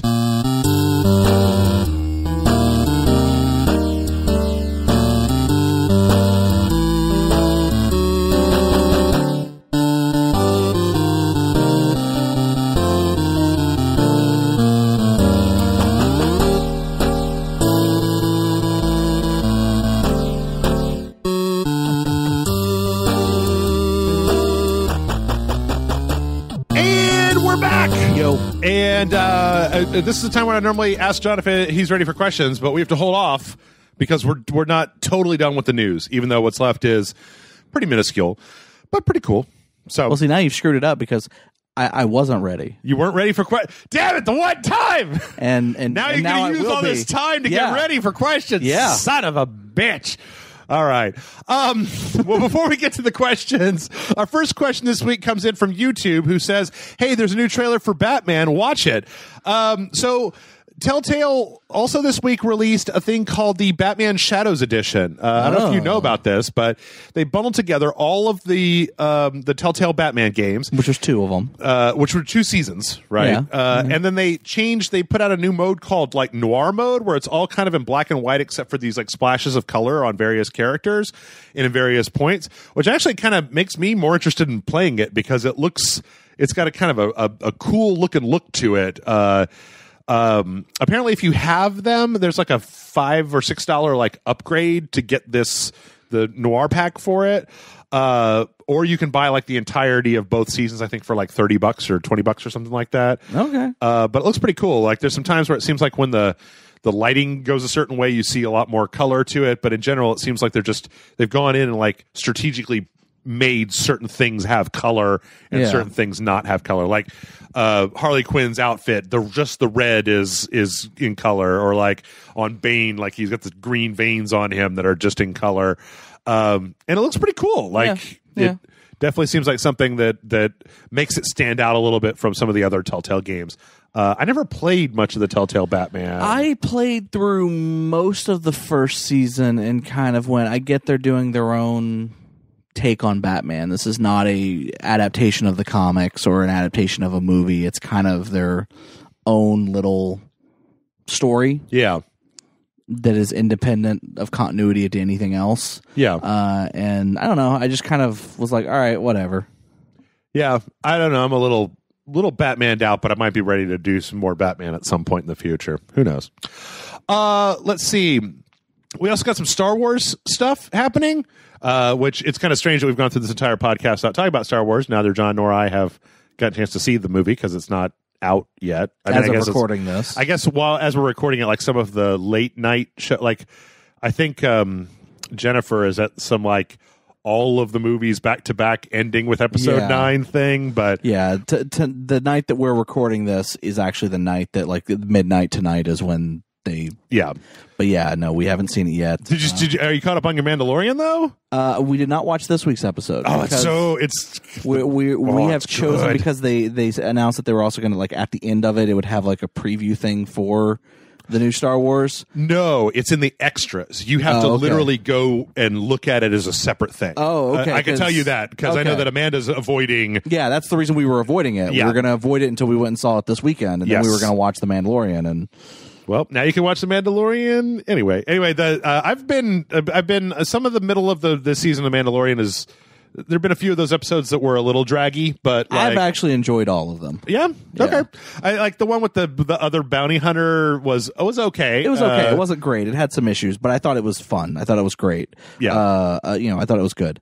I really liked what was it, Bill Burr? Yeah. The one with Bill Burr. I just love the scene of, he was a sharpshooter for the Empire. That's not saying much. I wasn't a stormtrooper. Jesus. Yeah, that was a pretty good episode. Like, it was just like, that was a good, like, kind of call out that, like, even in the universe, stormtroopers are kind of a joke. Yep. I liked it quite a bit. So strangely, nothing from Jedi Fallen Order, but Star Wars Battlefront 2 is still a thing, John. Oh, that's right. It is. It's supposed to have, like, content for... Yeah, and because it's got microtransactions, apparently we don't have to pay for content updates, even though they have a weird $25 celebration thing that basically just unlocks everything that you could previously unlock, all the skins and stuff, but not the actual, like... cards, not the actual things that affect gameplay. You still have to earn those, but it unlocks all the cosmetics and everything. All right, whatever. In any case, we got a trailer. It seems like they're going to have a new. This is like the I forget what they call it, like the multi-phase mode, right? Where it's like you fight and then whoever loses, you go to another map and they got a chance to push back. And it's on this new world that's going to be in the new movie, which is just a jungle of some sort. There's going to be the cosmetics are already in there. By the time this podcast comes out, the whole thing will be out. They've actually swapped in some different. There's some new types of troopers for some of the reinforcements. New skins for Rey and Kylo Ren. Apparently, the BB-8 and the evil one, the evil ball droid from Rise of the Jedi. Yeah, those aren't coming until January, so they're going to be part of this update. But if you got Star Wars Battlefront 2 and you feel like going back into it. Apparently, I've watched a few people online saying, like, it's not that bad now that they've unlocked the kind of pay-to-win stuff and made it just like it's just a Battlefront game. But, yeah, because they put in Geonosis and they put in Fallujah, they put in Grievous and younger Obi-Wan and a bunch of stuff. So it's been a while. I don't know if you've got it or if you've got EA Access, which gives it to you for free. So. And then not only do we have the Jedi Fallen Order, we've got Battlefront 2 getting Star Wars stuff. It wouldn't be a party unless Fortnite was getting some Fortnite was getting some Star Wars stuff too. So there's Rey, Finn, and Sith Trooper skins in Fortnite that you can get now. Apparently there was even a way to watch like an exclusive clip of Star Wars again in Fortnite. For whatever fucking reason. And they had J.J. Abrams model doing a live like presentation. It was an event that happened inside where everybody kind of went to this. They went to the movie theater in the Fortnite map, and then they showed like a 2-minute clip of Rise of Skywalker. So now Amanda can't even play Fortnite without seeing a bunch of. I know how much she loves Fortnite. Yeah. You too. I know how much you both love Fortnite. Just play it all the time. Play so much Fortnite. We're Fortnite streamers. I didn't know if you knew that. You probably make way more money than I do. We're actually millionaires. We just signed a deal with Microsoft to go exclusive to Mixer. Yeah. It's we're. I also wanted to break it to you, Jeff. We're leaving Rage Select. Oh. Could you buy Rage Select? No, we don't want to. Damn it! I've been waiting for so long for somebody to buy Rage Select. Okay, so I'm joking. I've never played Fortnite in my entire life. Well, that's not true. I have played it. It's all right. Jedi Fallen Order, Battlefront 2, Fortnite, but there's one more game. Was there a Jedi Fallen Order thing? No, well, the Jedi Fallen Order got the updates we talked about in the first part. Oh, okay. Yeah. But we got one more Star Wars piece of news. One more game got some new Star Wars content, John. Do you know what game it is? No. Do you want to take a guess? No. It's Borderlands 3. Borderlands 3. It's not Borderlands 3. Apparently, The Sims 4 got a Baby Yoda statue that you could put into your Sims places. It's not like a character. Apparently, it's just a statue that stands there. And you can worship it like the god that it is. You just build a shrine to Baby Yoda and just hang out with Baby Yoda. So that's also a Star Wars thing. It's weird. It's a little bizarre. All right. A couple more quick things. I don't know if we talked about this last week, but if we did, or 2 weeks ago, but if we did, I feel like it's worth talking about a second time. Apparently, they're putting together a Bayonetta and Vanquish 2-pack for the Xbox One. We did talk about this. We did talk about it? Okay. Yes. I forget. I talk a lot. But those are good games. Yeah, they're great games, and we look forward to them. Yes. All right, let's do some quick fun things, and then we'll jump back to it. I didn't know this, John, but there's apparently this group called Prescription for Sleep that takes video game themes and then like makes them into kind of low-key jazzy renditions of those themes that you can put on to go to sleep. And they just recently released a big chunk of Shovel Knight stuff to coincide with the Shovel Knight the treasure trove that came out. I was just at Best Buy, speaking of which is a little bit of a tangent. Yeah. They had all the amiibos for the Shovel Knight, like the 3-pack of the characters, and then the golden Shovel Knight. What is amiibo. It? Shovel Knight, Plague Knight, and Spectre Knight, or the 3-pack doesn't have Shovel Knight in it. It's Spectre Knight, Plague Knight, and whatever the other one is. King Knight, I think. Okay, and then there's a separate amiibo that's a golden Shovel Knight. All right, I played the King of Cards expansion and nice. beat it. It was pretty cool. And if you're not good at card games, they were smart enough to give you can grind for cash. Use that cash to buy cheats that you could just deploy in the card games and then just win all the card games. Nice. So, but yeah, it turns out that this is all on Spotify. Yeah. And I was actually listening to some of it. Like they had a really good rendition of Snake Eater from one of their previous albums. They've got a lot of Final Fantasy music, a lot of just like, remixes. Some Dark Souls music is in there as well. It's pretty cool. So people every so often somebody will write in and ask about video game music. Go check out Prescription for Sleep. Just type Prescription for Sleep into Spotify, and you can totally find all this stuff. And it's pretty cool. So from there, Inside, you remember the game Inside? I do. Is coming out. Limited Run Games is doing a run of it, a physical run of it. Yes. And part of the collector's edition that they're going to be doing for it is going to have a very specific pre-order bonus. Spoiler for Inside.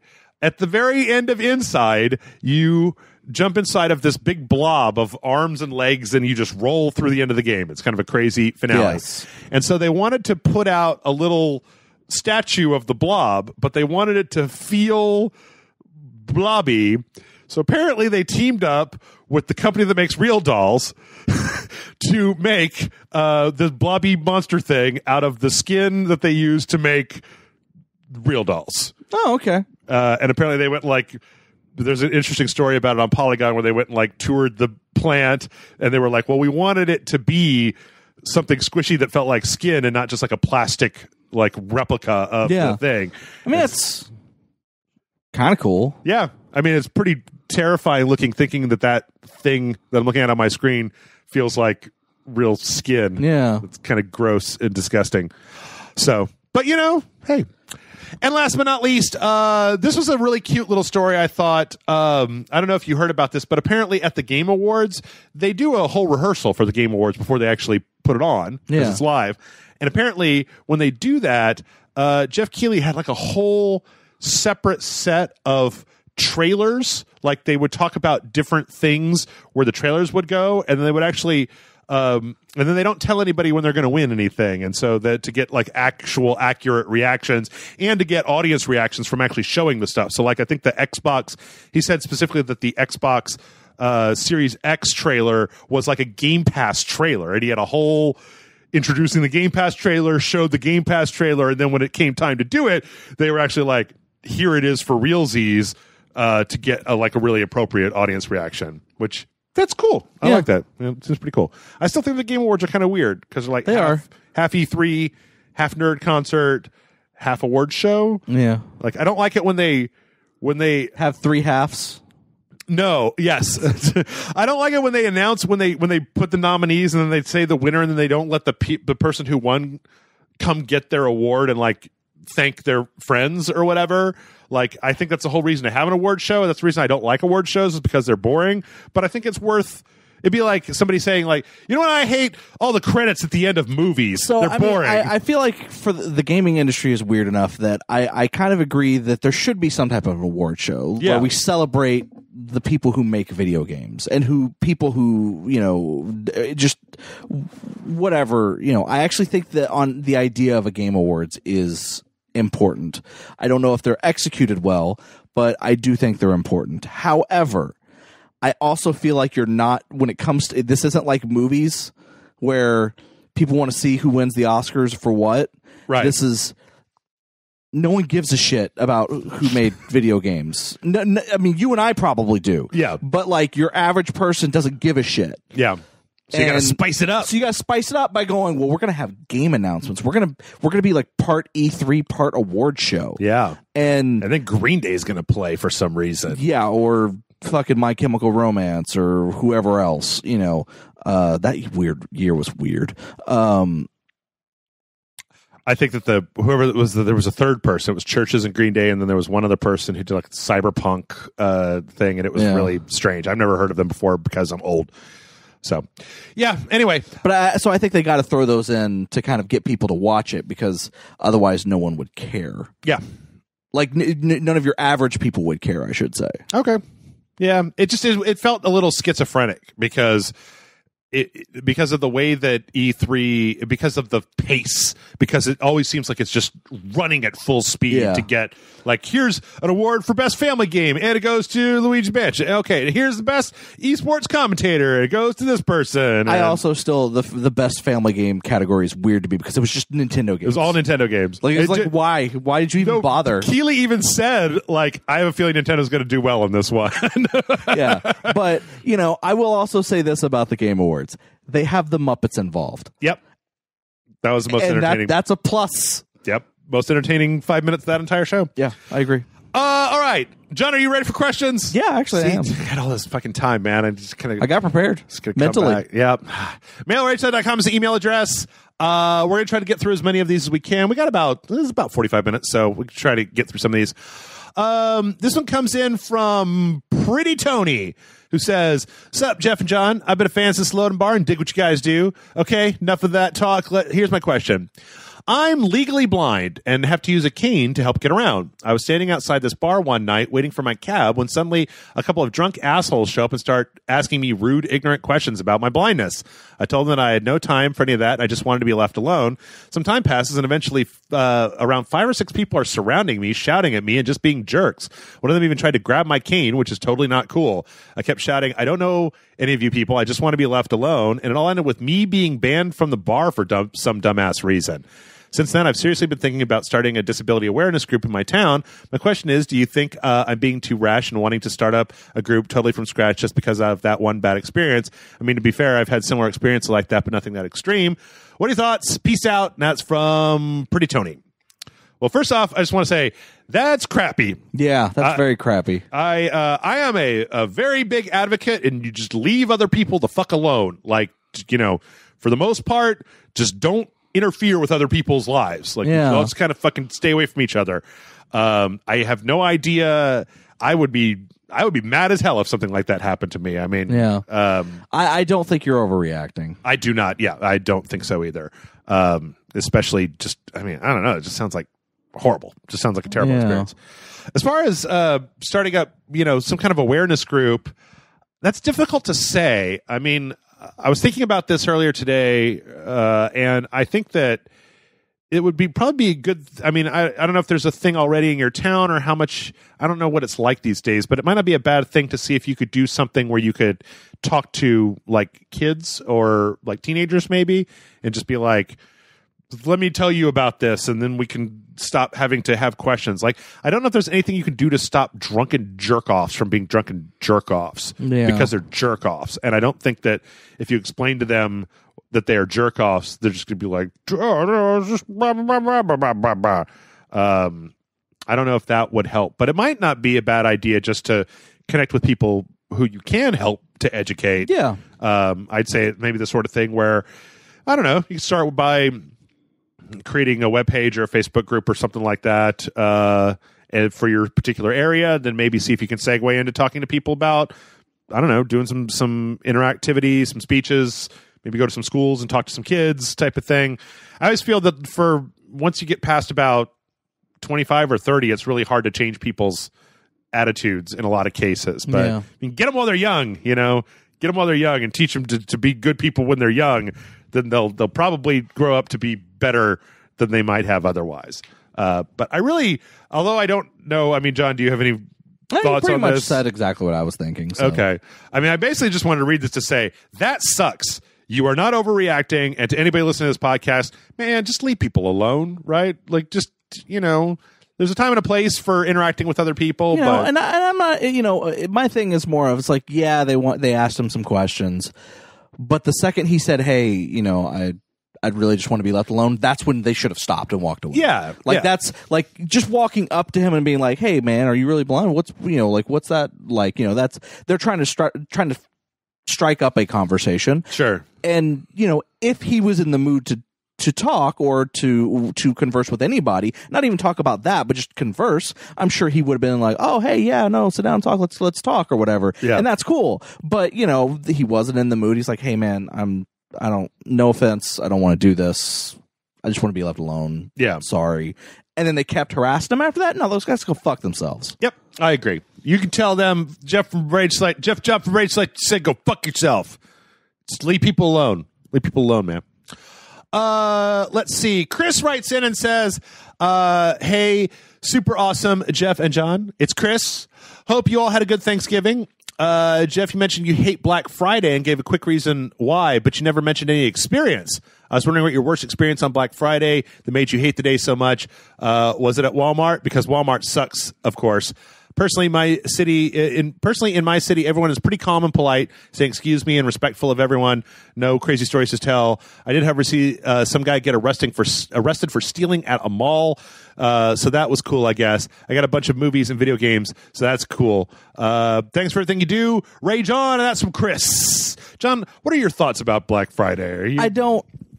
I am neither for or against it. Okay. I am. You're neutral? I am Black neutral on Friday it. neutral? I enjoy it. I went and did some Black Friday shopping during the holiday or whatever. Yeah. I made off with some video games and some Blu-rays through it. Stole some Blu-rays? No, I bought shit for cheap. Oh, okay. Isn't that what made off? I don't know. I'm just talking here, man. All right. You made out like a bandit. You got some. Yeah. So I mean, as far as like crazy stuff that I've seen, like I only have like one instance of crazy, and that was and I feel like it was because I went like early in the day, like when like the doors for a place were opening and everyone was rushing in to get to all the deals. Yeah. Back when kind of before Amazon was really a big thing. Like it was a thing, but it wasn't a big thing. Yeah. And of course it was at a Walmart. This was back when DVD players were, this is before Blu-ray. Yeah. DVD players were still all the rage, and they were typically pretty expensive. And that year, like one of the doorbuster deals for Walmart was like this DVD player that was $20. Which was unheard of. Yeah. Like this was like when DVD players, like the cheapest you could maybe get was $60. Right. And they had one that was just $20. Damn. And literally, I went there for something else, but I was like, I don't have a DVD player. I'll swing by the section if they have any, and if it's not crowded, I'll grab one. Like I went into this. It's funny because I went into this Black Friday without really not really wanting anything, and I think I left with a home entertainment center that I had for Black Friday. Gotcha. Well, no. It's like I went in there thinking that like, oh, if they have a cheap home entertainment like speaker thing combo, I'll totally use that and it'll be great. And I did. I got it for like $100, and normally it was like $300, and I got it for $100. And that was my entertainment center for like the longest time until the current setup that I have. Yep.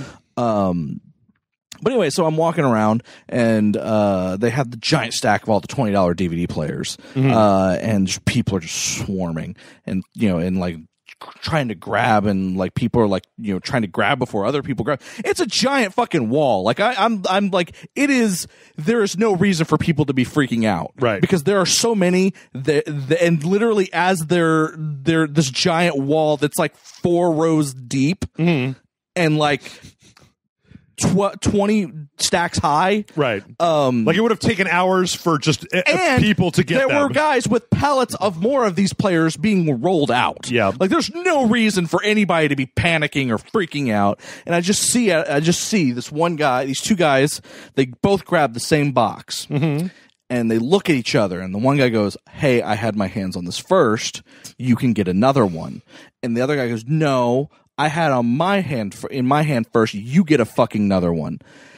And then they kind of stared at each other for a little bit, and then one of the guys rips the box out of the other guy's hands, smacks him over the head with it, like so hard the guy like literally collapses on the ground. What? Drops the box on his chest and goes, "Fine, you fucking have it." Grabs a different one and walks off. Okay. Like, and I was just like, the fuck? Yo, like he literally hurt this guy, like clocked him over the head. They one of the clerks went and called like on his little thing to get in, call an ambulance and also gave a description of the guy who just grabbed a box and walked away. Yeah. Like he just grabbed it, said fine, fine, you have it, and then walked off. But like he didn't even take the one that he smacked over the guy's head. He like, well, that one's broken now. You don't want that one. Yeah, exactly. But it was just like, there's no reason for that. Yeah. There was no reason for that. That's the worst thing I've ever seen. And it's really the only bad thing I've ever seen at a Black Friday for me personally, from personal experience. My first computer that I ever bought was a Black Friday thing, and I remember it was the first time I'd ever been to Black Friday, and it was back when computers were pretty expensive, and it was like a $500 computer, which was pretty good for the time. Computers were like $1,000, $1,500 at the time, and it was at a Best Buy, and this was before, I feel like this was when Black Friday was ramping up into insanity, but not when it was crazy, because there was like, I don't know, 40 people standing outside, and they opened the door and everyone shoved through. But the thing is, everybody went to a different department. Like, it wasn't like everybody was fighting over one thing. Like, this guy wanted the refrigerator, and this guy wanted the TV, and I wanted the computer. So I went over to the computer, and it was like box, monitor, accessories. Arr, get away from me. So I got it, I took it home. That was my gaming computer for a long time. But the experience really just kind of, I just don't like the idea of making it into this. I don't know. This is where kind of some of my anti-capitalist leanings come out of, just like, there's no reason for this. Yeah. Like, there's no reason to do this. It's just to get people whipped up into a frenzy for no good reason. And then years later, I worked at Fry's Electronics here in Austin, and I was working there in the repair department on Black Friday. And that day, by the time I got to work, there was a line waiting for the checkout that went like all the way around the entire store and then like back into the store a little bit more. It was like, it was so long, and I was just like, there is no amount of money. There is no $20 DVD player that is worth this. Like, having to get up early, having to go wait in line at the front of a store in the cold, and in the, like having to go to bed early after Thanksgiving, having to cut off the time you're spending with like your family or whatnot to make sure that you get up early enough, or to call out from work, to get there. Like, none of this is worth the amount of money. Yeah, like, I agree. My time costs money, and especially nowadays where, I mean, like, there's always a time and a place where it makes sense, but, what, Xbox One X's are $100 off? And it's like, well, I mean, I don't know, like $100. Like, I understand when I was younger and the discounts were deep, right? But, like, from your example, I feel like there's a time and a place in your life where, like, getting a DVD player for $20 is totally worth, like, going out to the store early and waiting in line and watching people get hit over the head. But at this point in my life, I'm like, I will pay the $40 extra to not have to deal with that. Like, I consider dealing with that to be not worth the amount of money that I'm saving. Oh yeah, no, I agree. And I I ended up leaving with I think I got the last entertainment center set thing that that they had there, and I thought that was pretty cool. But I was also at the thing where if someone else had grabbed it before I did, I would have been like, all right, cool, you have it. Yeah. Like, it wasn't like detrimental. It was just kind of it was at a time in my life, I was still in college, and I had free money essentially in my pocket every week. Mm-hmm. That I was like, well, I'll go if I find something, I'll get it. Yeah. Like, I had disposable income, and part of it too, to me, is over time, I feel like the deals have gotten less good. Yeah, no, I agree. Like, if there was a thing where they were like, this year they were like, Xbox One X is $100, and there's like limit 20 per store, right? Yeah. Like that would be worth maybe getting in line, getting up early and fighting people. But the fact is that, I mean, and I'm not saying that I'm not trying to say that I think that the $100 off that you get or whatever, that's not a good deal. It is a good deal. It is a good deal. It is a good deal. I mean, hell, I bought a PlayStation 4. Right. I replaced my broken PlayStation 4 with a PlayStation 4 Pro that I got for $100 less than it normally costs. And you know what? I was okay with that because... It also just, there's a part of me too that just, it becomes this, I gain no joy out of shopping. Yeah. So I find shopping to be a chore. I don't like it. I don't like going and looking around at stuff. I don't like browsing in stores. I go to a store, buy the thing I want, and go home immediately. For me, it depends. It depends on what I'm shopping for. Like if it's something where I know specifically what I want and it's like, and I know that place could have it, then get in, get it, get the fuck out.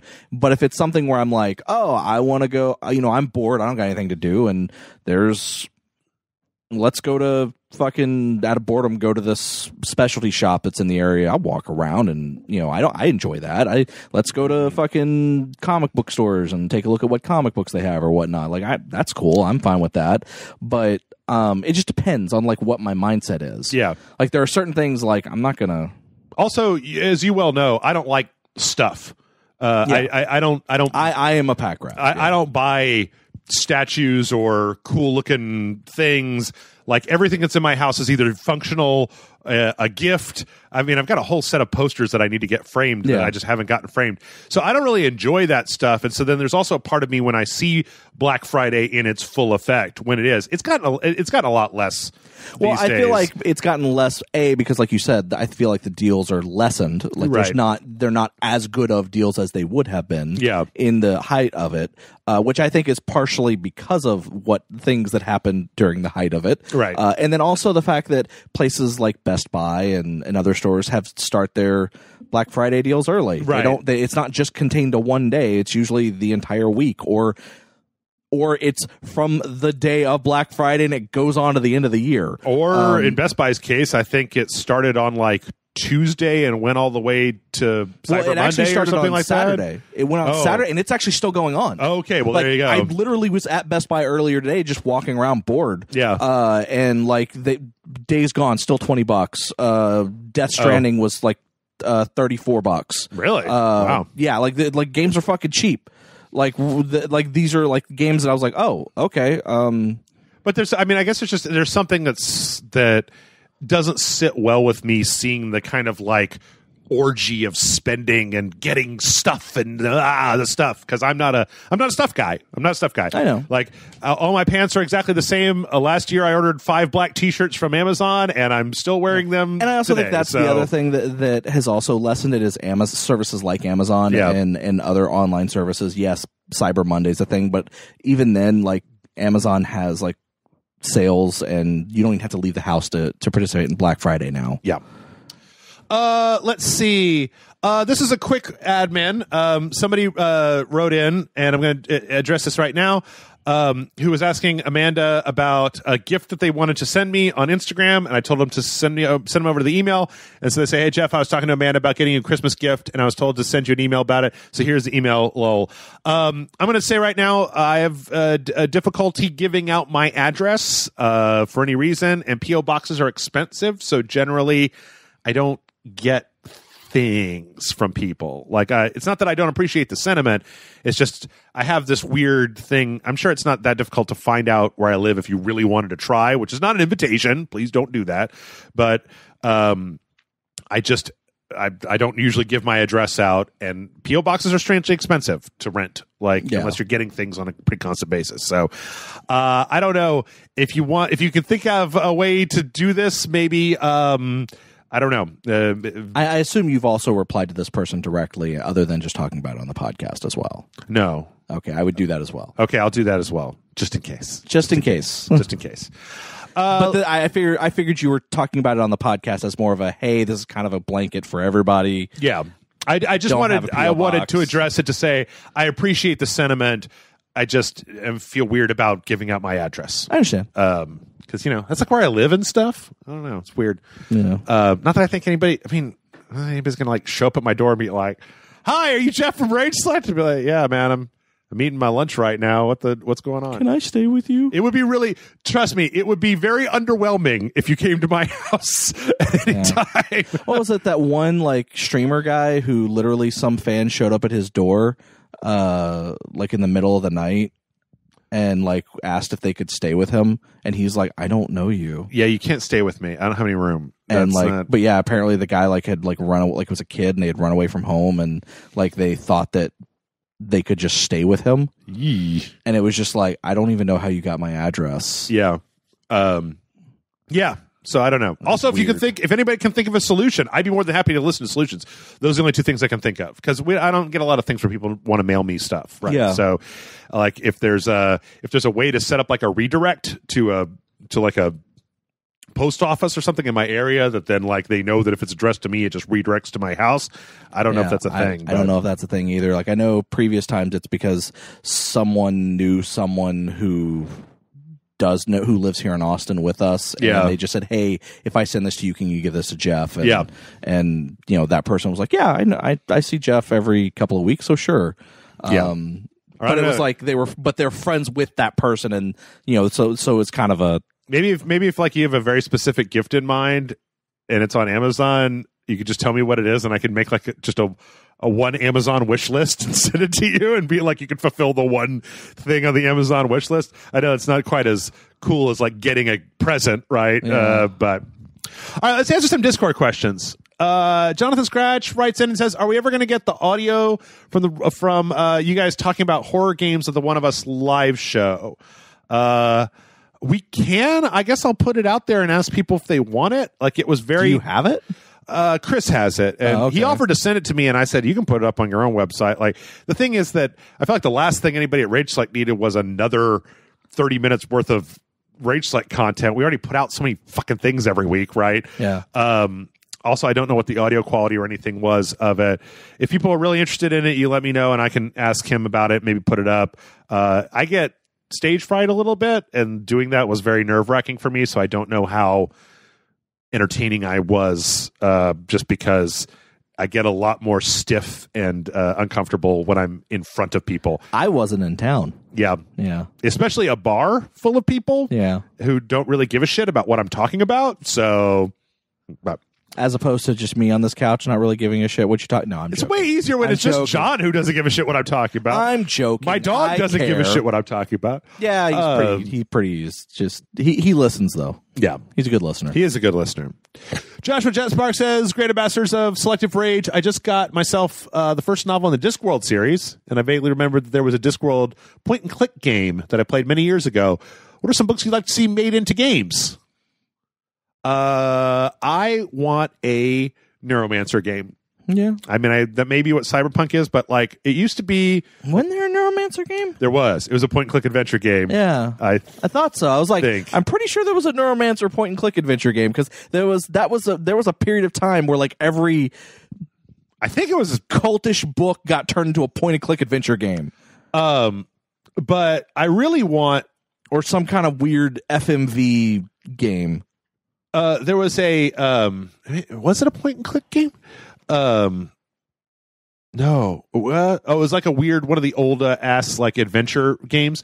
The main thing is that did you ever play Shadowrun on the Sega Genesis? I did, yes. I love the idea of a game of like a cyberpunk game where there's like the regular world and then there's a whole separate interface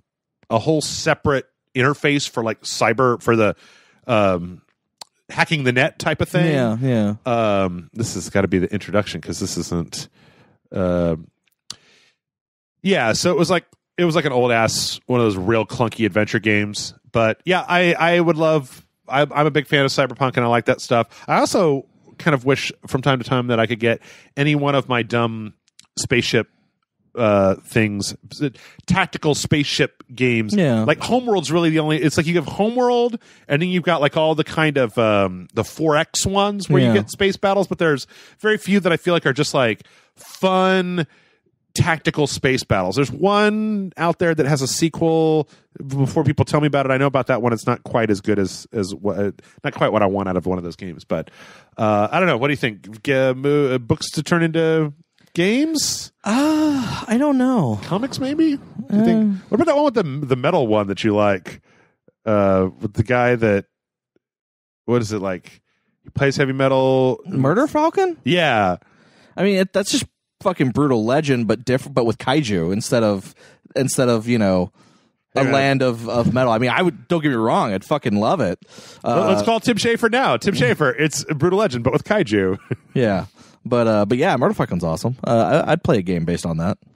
I'd play a Mandalorian game. It's too bad they've never made one with they've never made a Star Wars game with a Mandalorian main character ever. There's definitely not one. No, there's not. Definitely didn't play it for the dojo. No, because that the character you're alluding to is actually not a Mandalorian. Jango Fett is a Mandalorian? No, he's not. Oh, okay. We'll get all the way into that. Anything else? No, I can't relate. I mean, I don't read a lot of like like what is it? There's like the 12.5 Deaths of Evelyn Hardcastle or something like that. I can't think of the actual title of it. Yeah, it seems like it'd be kind of a really cool idea for a game where. Because the idea of the book is that you're this person, you wake up and essentially you don't really know where you are and you have amnesia, and then you find out, okay, well you're this kind of this person, and you find out that this person dies, and then something happens to you and you get like knocked unconscious or killed. Okay, and then you wake up as a completely different person with all of the memories of the other person. So you're describing Omicron, the nomad soul. It's essentially like Quantum Leap, but like meets fucking Jane Austen or something. Okay. But it's just like, and you're trying to figure out how to prevent, like the whole point of it is you're trying to prevent this one person's death. I think it'd be a really interesting idea for a game. Okay. Where the player can control each of these characters, but at the same time, like it's not a case of like, oh, I'm playing this character and then everything resets and now I'm this character. No, you are sometimes interacting with yourself. Which I think is interesting. Interesting. I think John dies at the end would make for an interesting kind of like episodic game, almost like a Telltale game or maybe like an adventure game. Because I like the blasé attitude to cosmic horror is something that I don't feel like I've seen as much. Yeah. In a variety of different places. So yeah, I really wish they would have been able to make a sequel to that movie. Yeah, like I know the movie is by no means as good as the book. Yeah, but I really liked the movie. Sure, and they talked about it that if they were going to do a sequel, they were just going to do other stuff from the first book. Yeah, that wasn't in the movie. They were just going to do like a whole because there's a lot more in the book. Than what was in the movie. Yeah. So they were just going to kind of take elements that they skipped over and do stuff on that. And they were like, yeah, we could do a whole we could do multiple movies that are just on that one book, and then once we exhausted that, then we can move on to the next book in that series of books. Yeah, like it was just like I was like, I want this franchise. Let's do this. They're like, no, and I'm like, okay, thank you, studio. This book is full of spiders. Seriously, don't touch it. Is actually would make for like a great Netflix original series or like a series, right? Like because that is one self-contained story, and it's really fascinating. Yeah, go read that book. Septum Sin writes in and says, "Dear Rage Lords, I have been hearing the series of questions about media that should have stopped after the first game /season /film. As I have heard rumors of The Simpsons ending, then those rumors being dashed, I couldn't help but think of a spin on that question. Are there any game /TV /movie series that you feel went on or are still going on for too long? Hope this is a different spin on the first. Family Guy and Simpsons are two of mine. Thanks for all you do," and that's from Septum Sin. I feel like Supernatural went on longer than it should have. Okay. Now, that's not to say that some of the later stuff wasn't good. Sure. But it's ending. It's also ending, so I really can't complain. But I feel like that show kind of, it set out to do everything that it was supposed to do, and then like they went, okay, we're going to keep going, and kind of spun its wheels for like 3 years, and then figured out the new thing it wanted to do, and then kind of got good again, and then it's just there. Yeah. But now it's ending, so I have no complaints. Burn Notice went on for too long. Finally stopped watching that. Yeah. No, that was a really good series. I liked it for about 3 or 4 seasons, and then I finally started to be like, every episode's exactly the same. Every episode's exactly the same. And like I liked that for 4 seasons, and then the problem was that every season finale was like, finally, the truth about what happened to Michael Weston. And it was like, oh, right, we're finally going to find out the truth. Then it's like, we found out the truth. And now we're just going to go back to doing exactly what we did before, even though now you know who burned you. And it's like, but in order to find out more, you have to do a bunch of jobs for me in Miami, just like you did in the first 3 seasons. And I'm like, come on, move the thing forward a little bit. But the TV movie was pretty good with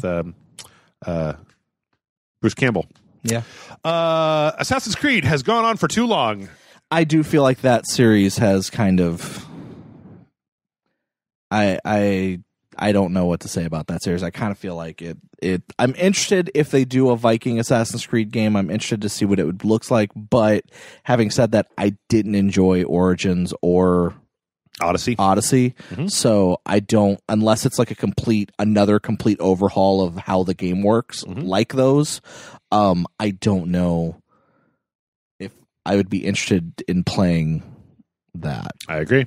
I was going to say, I think that Call of Duty has gone on for entirely too long. I think that, I know that Call of Duty is more of like an anthology, but I don't know. I kind of feel like they all just kind of blurred together after a certain point. Also, what was the other one? I think if Michael was here, he'd back me up on that. Halo has gone on for entirely too long. That the first 3 seem to kind of tell an arc story, and then it's like you had the prologue, and then kind of spin off ODST, but then they just kept on going, and I don't know, like Gears is getting there. I liked the fact that they shifted direction to a new protagonist in Gears 5 because I felt like that I feel like out. The next game probably they should take a break after because they're clearly trying to tell another trilogy. Right. Like they're working in a 3-act structure with the game. Yeah. So I'm kind of like, all right, I'm going to give you one more game because that's what you were trying to do. Yeah. Maybe take a break after this. Did you beat Gears 5? I did not. I actually haven't played it yet. Oh, I actually really enjoyed it. A lot more. It kept my attention longer than Gears 4 did. Yeah, I've got it downloaded, and I logged into it once so I could unlock the Batista multiplayer skin. For all that multiplayer Gears of War that you're going to be playing. Yeah, just so I could have it. Like, I just wanted it. But yeah, it's one of those games that's like, I'm not like super, like I love the Gears franchise, but I'm not like so in love with it. I knew it, regardless of how good that game is, it wasn't going to be on my best of the year list. Sure. So I was like, I can play that whenever. I can come back to that at a later date. Let me play on these other games that I'm like way more excited about or have more of an idea of that could potentially be something amazing. Okay. I think we're gonna move on from there. Let's see how many of these we can knock out. Professor Thorgy says, Dear Rage Knots, with the end of the year upon us, what were some of your favorite boss fights from this year? That's hard to say. That's hard to say because I honestly don't remember a lot of the boss fights. Nope. Actually, it's not as hard as I think. Now I start running it down. Everything. There were a lot of the bosses in Sekiro before it started to get too hard that were very satisfying because of the whole like parry counter system. Like when you got it, it really made you feel like a badass. Some of the fight with the owl, his mentor or whatever, that was really great. Everything up to say at the end was fine. Control has some optional boss fights that were just like, what? Like, this isn't telling people anything, but like the fight with the former was like, what in the world? Or the fight with the anchor. And I was like, what the hell is happening even here? Yeah. Control had some good ass boss fights. Even the mold one, which everybody's complained about, but I feel like you were saying that they've toned it down. And I feel like there's a lot of people online that were saying they toned it down and maybe a little bit as well. But I did not expect Control to have boss fights in a third-person military action. But the fact that they were just straight up, here's a thing for you to fight, that was really good. I won't talk about it talk too much about it because you haven't gone that far. There's actually a couple of really interesting fights in Death Stranding. Some actual, honest to God, boss fights that happen in Death Stranding that, while not the most challenging boss fights in the world, were very interesting. There's one that happens later in the game that's especially kind of.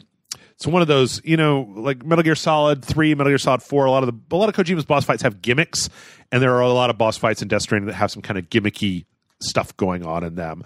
I just literally throw grenades at Yeah. everything. Yeah. And then Those are not bosses. I know.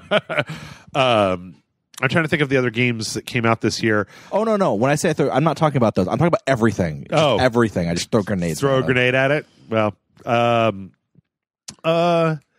assume that's why people don't actually physically come out of their shelters when I come around, because they start throwing grenades. Yeah, they're just like, this guy, all he does. The RE2 Mr. X, I know that it's just kind of the pre-Nemesis, but the idea that you run from Mr. X and then finally at the end of the game you've got to fight Mr. X. Yeah. That was fun. What was the one from Skullgirls? Indivisible had a series of really good boss fights, especially leading up to the very end, where they got like Titanic towards the end of the game, that were really, really good. That game is, I feel like, fair to middling, but still it was pretty cool. Untitled Goose Game, The Gardener, just fucking... Yeah, you have to execute him when you get to that quick time event to finish him. I'm just trying to think of the other games that really came through for me this year. I just finished Darksiders Genesis, which had some decent-ish boss fights, but they weren't exactly the most memorable. I'll probably go... I will say, while not boss fights, there's one boss battle in Luigi's Mansion that I thought was very interesting. Because when you have the boss fights in that game, like you end up capturing the bosses, and there's one that it actually gives you the choice to capture him or not. Okay, and I actually feel like the lead up to that moment is really well done, because it gives you ample reason to not do it. Okay, and you can like you actually get you get a different achievement if you do it, and you get than you do if you don't. Like it actually like gives you a thing saying, "Hey, you did this or you did that," kind of thing for the game, and it's interesting. Like I said, I don't want to spoil more than that, because I want people to experience it as it happens. But yes, there is a boss fight that I talked my way through the ending of Outer Worlds. Yeah. Which it was not exactly a boss fight, but I loved it so much because there was a series of speech checks, and I got all of them but one, and then it like put me into the boss fight, and I was like, wait a minute, hold on, I can do this. So I reloaded, and it turns out that when you drink booze in that game, it gives you a little bit of extra social power, and it was just the amount of social power that I needed to go over the end. So in my head canon, it was like you were having this conversation with this person, and you were making all these really good points, and they're like, I don't, and then you get to this one part, and they're like, I don't know, and you're like, hold on for a second. Listen, man, you gotta just do it. Come on, it would be super cool. We can go get some breakfast. And they're like, you make a good point, and then open up the end of the game. I'm just kind of looking at a list of the games that came out this year. Wait, What the Golf came out this year? Probably got released on some console. Oh, I'm sorry. I was getting What the Golf and Golf Story. Yeah. Mixed up. Yep. Astral Chain, I didn't play a lot of these all the way to the end. Center Wild Hearts, Disco Elysium. I really need to go back and play Disco Elysium. All those things that it got. I never beat Outer Wilds. Devil May Cry 5's ending, or boss fights in Devil May Cry 5. There's some interesting ones. I don't know if I'd put them on my, because they're kind of not, like, I like that game a lot. Yeah. Kind of, the boss fights are not really memorable. There was one where you have to fight a series of bosses that was kind of interesting thematically. Yeah. Anyway, let's see what else we got here. We don't have much time left. Let's see. Oh, Jonathan Scratch writes, Dear Jeff, what the hell was your mutant power in your X-Men dream you mentioned during Catherine? I must know. I had a dream that I talked about when we played Catherine Full Body about I was a mutant and I got mad at Beast, and then I like fucking iced him out, and he kept trying to like get back in my good graces, and I was like, nah, Hank McCoy, you fucking dick, get away from me. Big ass butterfly wings, and all the other X-Men like to make fun of them, but all the other kids at the school liked it, and they could fly around, because even in my dreams I've got lame mutant powers. So there you go. Caratana says, Jeff John, with the new decade nearly upon us, what do you think will be some new developments or trends in gaming that we'll see during the 20s? My personal prediction, streaming game services like Google Stadia will gain a foothold in the U.S. but will not outstrip traditional gaming. VR will become mainstream on a level comparable to traditional gaming, and buying physical copies of games will all but disappear due to consoles going diskless. And that's from Will, apparently. I don't think consoles will go diskless. I think there will always be a disc version of that. I do think the disc media will become more niche, just as it has with Blu-rays and DVDs and music CDs and things like that. But they don't disappear entirely, because if you walk into a Best Buy, they still sell CDs. Yeah, they still sell DVDs. Yep. They still sell Blu-rays. That shit didn't go away, yet it accounts for maybe a fraction of what is actually sold in the industry, because most people are buying digital now, or they're renting, or they're whatever. Like, it's never discs. The actual physical media is not going away. It will diminish, as it has been, but I mean, you can still buy records. Yeah.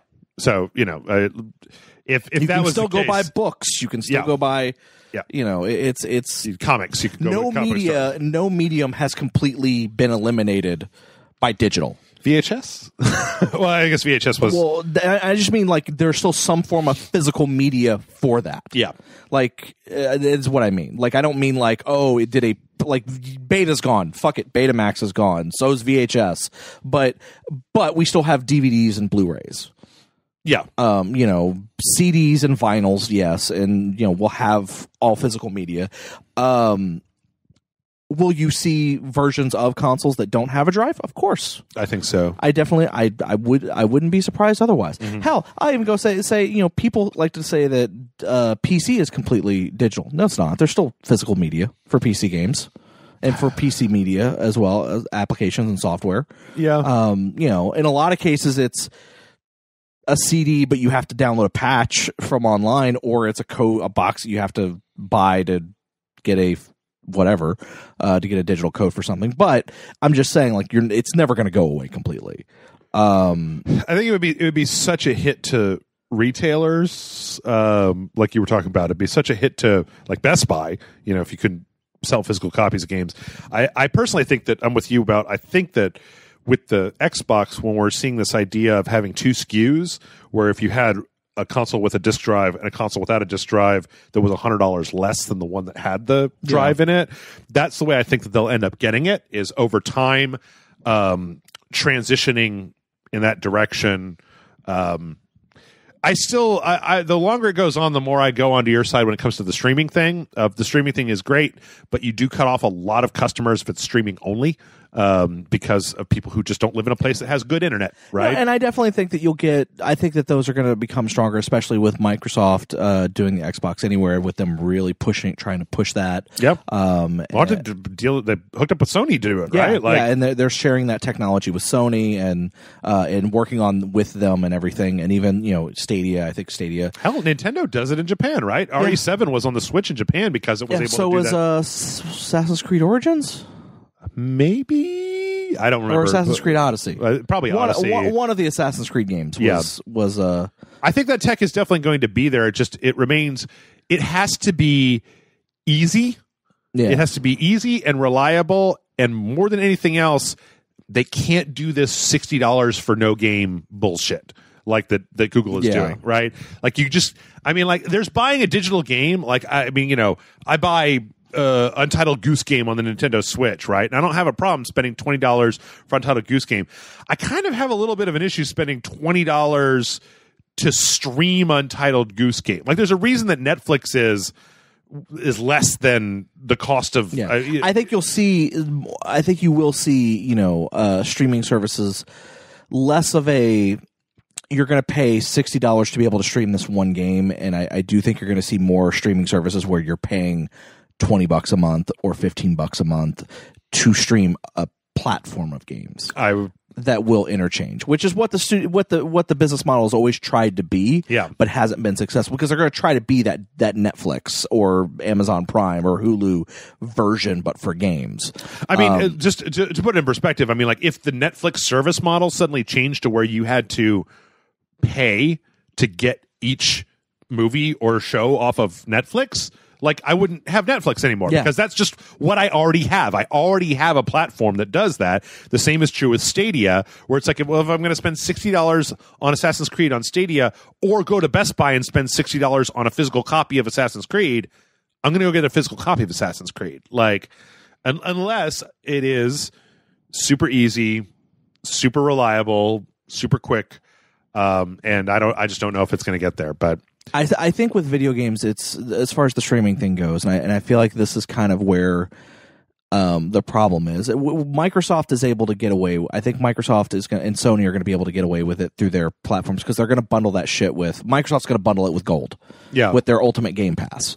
They're gonna literally. It's if you have Ultimate Game Pass and are able to play game, you get all those games that are on PC and on the Xbox, and then you can also stream it with their Stream Anywhere fucking feature because you have their monthly service that you're already paying for. Yeah. And it's those same games. They already have the catalog. And also you're guaranteed to get the newest games because they're the games that Microsoft is making themselves. And Sony with PlayStation Now is probably going to end up I'm willing to bet you anything that at some point during PlayStation 5's lifespan, you will see Sony start doing the exact same thing that Microsoft is doing. They already are. I'm talking like putting like the brand new title day and date of release. No, not that.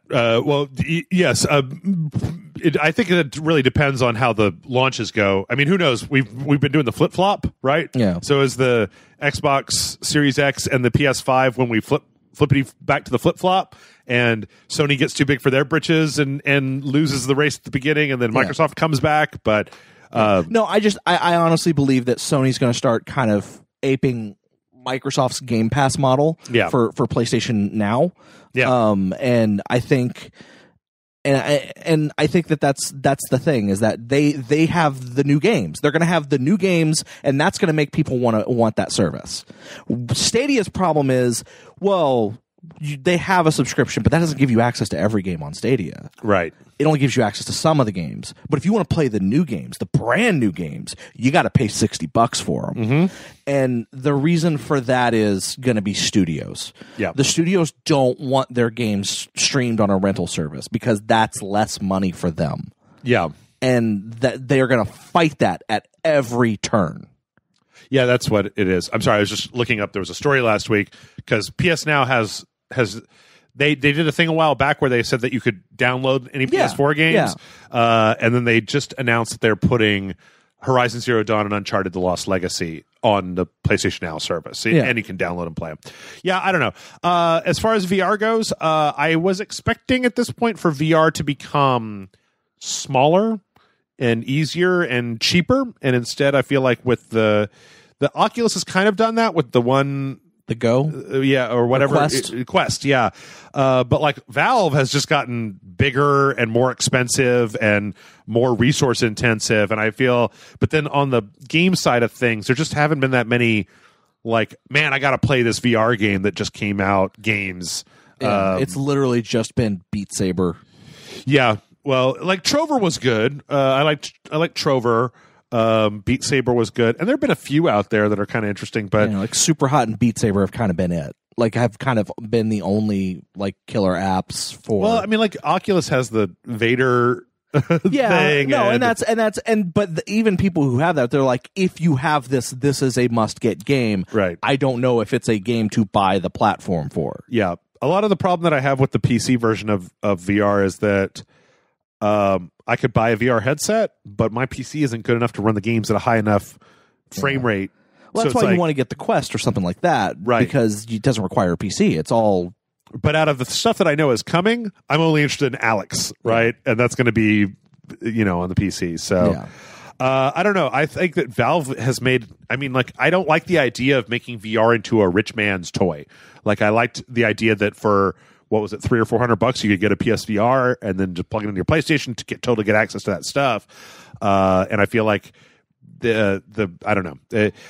I think that more big first party developers need to be making VR games for VR to take off. Yeah. At this point, it's a little bit too niche. I don't know. I think that in the next year, I think in 2020, we're going to be prepping for a new console. We're going to be actually, it's one of the greatest times, right? Because the end of a console's life is when like you get a lot of some of the best games that you've ever seen for that console, because everybody knows exactly what the console can do. We've gotten the obligatory re-releases and sequels and stuff out of the way, so we're getting the last gasp of stuff on the current gen before we start up a new gen. But yeah, I don't think we're ready to go all the way to streaming, and I don't think that VR is going to be quite the race that people think it is. I do think streaming is going to be improved on in the next like 3-4 years, 5 years. Hopefully. But I don't know if it's going to get there. But like I said, I don't think media is going to physical media is going to go away. I think it's going to become less prevalent, just like when you walk into Best Buys and stuff, how the DVD sections went from like half the store to like a small corner. Yeah. And video games are like 4 aisles now. I think they'll probably scrunch down to maybe like 2. You remember when there used to be a music section? Yeah. Oh, no, there still is actually. Oh, yeah? It's just 1 aisle. Yeah. Though. Just Taylor Swift. Well, it's the back aisle on the DVD section. If you go to the DVD section, go all the way behind it. There's like a row. The last row is CDs. Fair enough. Well, you know what? I think we're gonna wrap it up there. So yeah, last podcast 2019. We talked a lot about a lot of announcements. We talked about questions. We've managed to shove Fallout 76 in there. I don't know why I can't talk anymore. Shove some Fallout 76 into there. You know, we talked about what we think 2020 is gonna be like. You know what? Just as a brief thing, because we talked about the future. We're going to come back in 2020. And I think you, me, and Michael are going to sit down to talk about the games of 2019. Yeah. We all need a little time over the holidays to finish up a few games. We don't want to be like the Game Awards and have to put last year's game into next year's ceremony, Smash Brothers. But I think 2019 has been a really good year for video games. You know, we've had a lot of solid games on all the platforms. Like Switch had good games. Xbox really knocked it out of the park this year with Game Pass. Game Pass really upped their thing. Like, I bought an Xbox One X, which is not something I expected to do. And even though PlayStation didn't have that many first-party exclusive titles, what do we have? Days Gone and Death Stranding, right? Yeah. There was some big stuff on there. And then, you know, we've got stuff like Control or Fire Emblem, or I think it's been a really good year. There's been some honest to goodness surprises, like Untitled Goose Game and all that. So I mean, and some indie games out there, stuff like Outer Wilds and Katana Zero. Katana Zero. Yeah, Outer Wilds is amazing. I finally got back into that, and it was pretty incredible. So yeah, I mean, like, no matter what you're doing, I feel like it was a great year to be a gamer. Like, if you can't find something to do this year, you're not looking hard enough. With that, let's see. Sunday, Monday. When is Christmas? Is it on Wednesday? It's on a Wednesday. Okay, so this is the day before Christmas Eve. I hope you have a good holiday season, whatever it is that you're celebrating. I think everybody should celebrate whatever the hell they want to. If you're giving gifts, I hope they're all gifts that you want and they're all the coolest things ever. Yes. If you're giving gifts, I hope they're all gifts that people want and they're the coolest things ever. Yes. Give the gift of Stadia to somebody that you hate this year. Then take it to your office for White Elephant. And if you don't give gifts and you don't get gifts, at least spend time with your family, have fun, or just relax. Or play some video games. Yeah, that's my dad used to say, no matter what you believe, like, that Christmas should be the one time of the year where everybody can just fucking like stop working and relax for a day. Oh, I wish I could stop working. I mean, for one day, right? Yeah. So I guess most people get at least that one day off.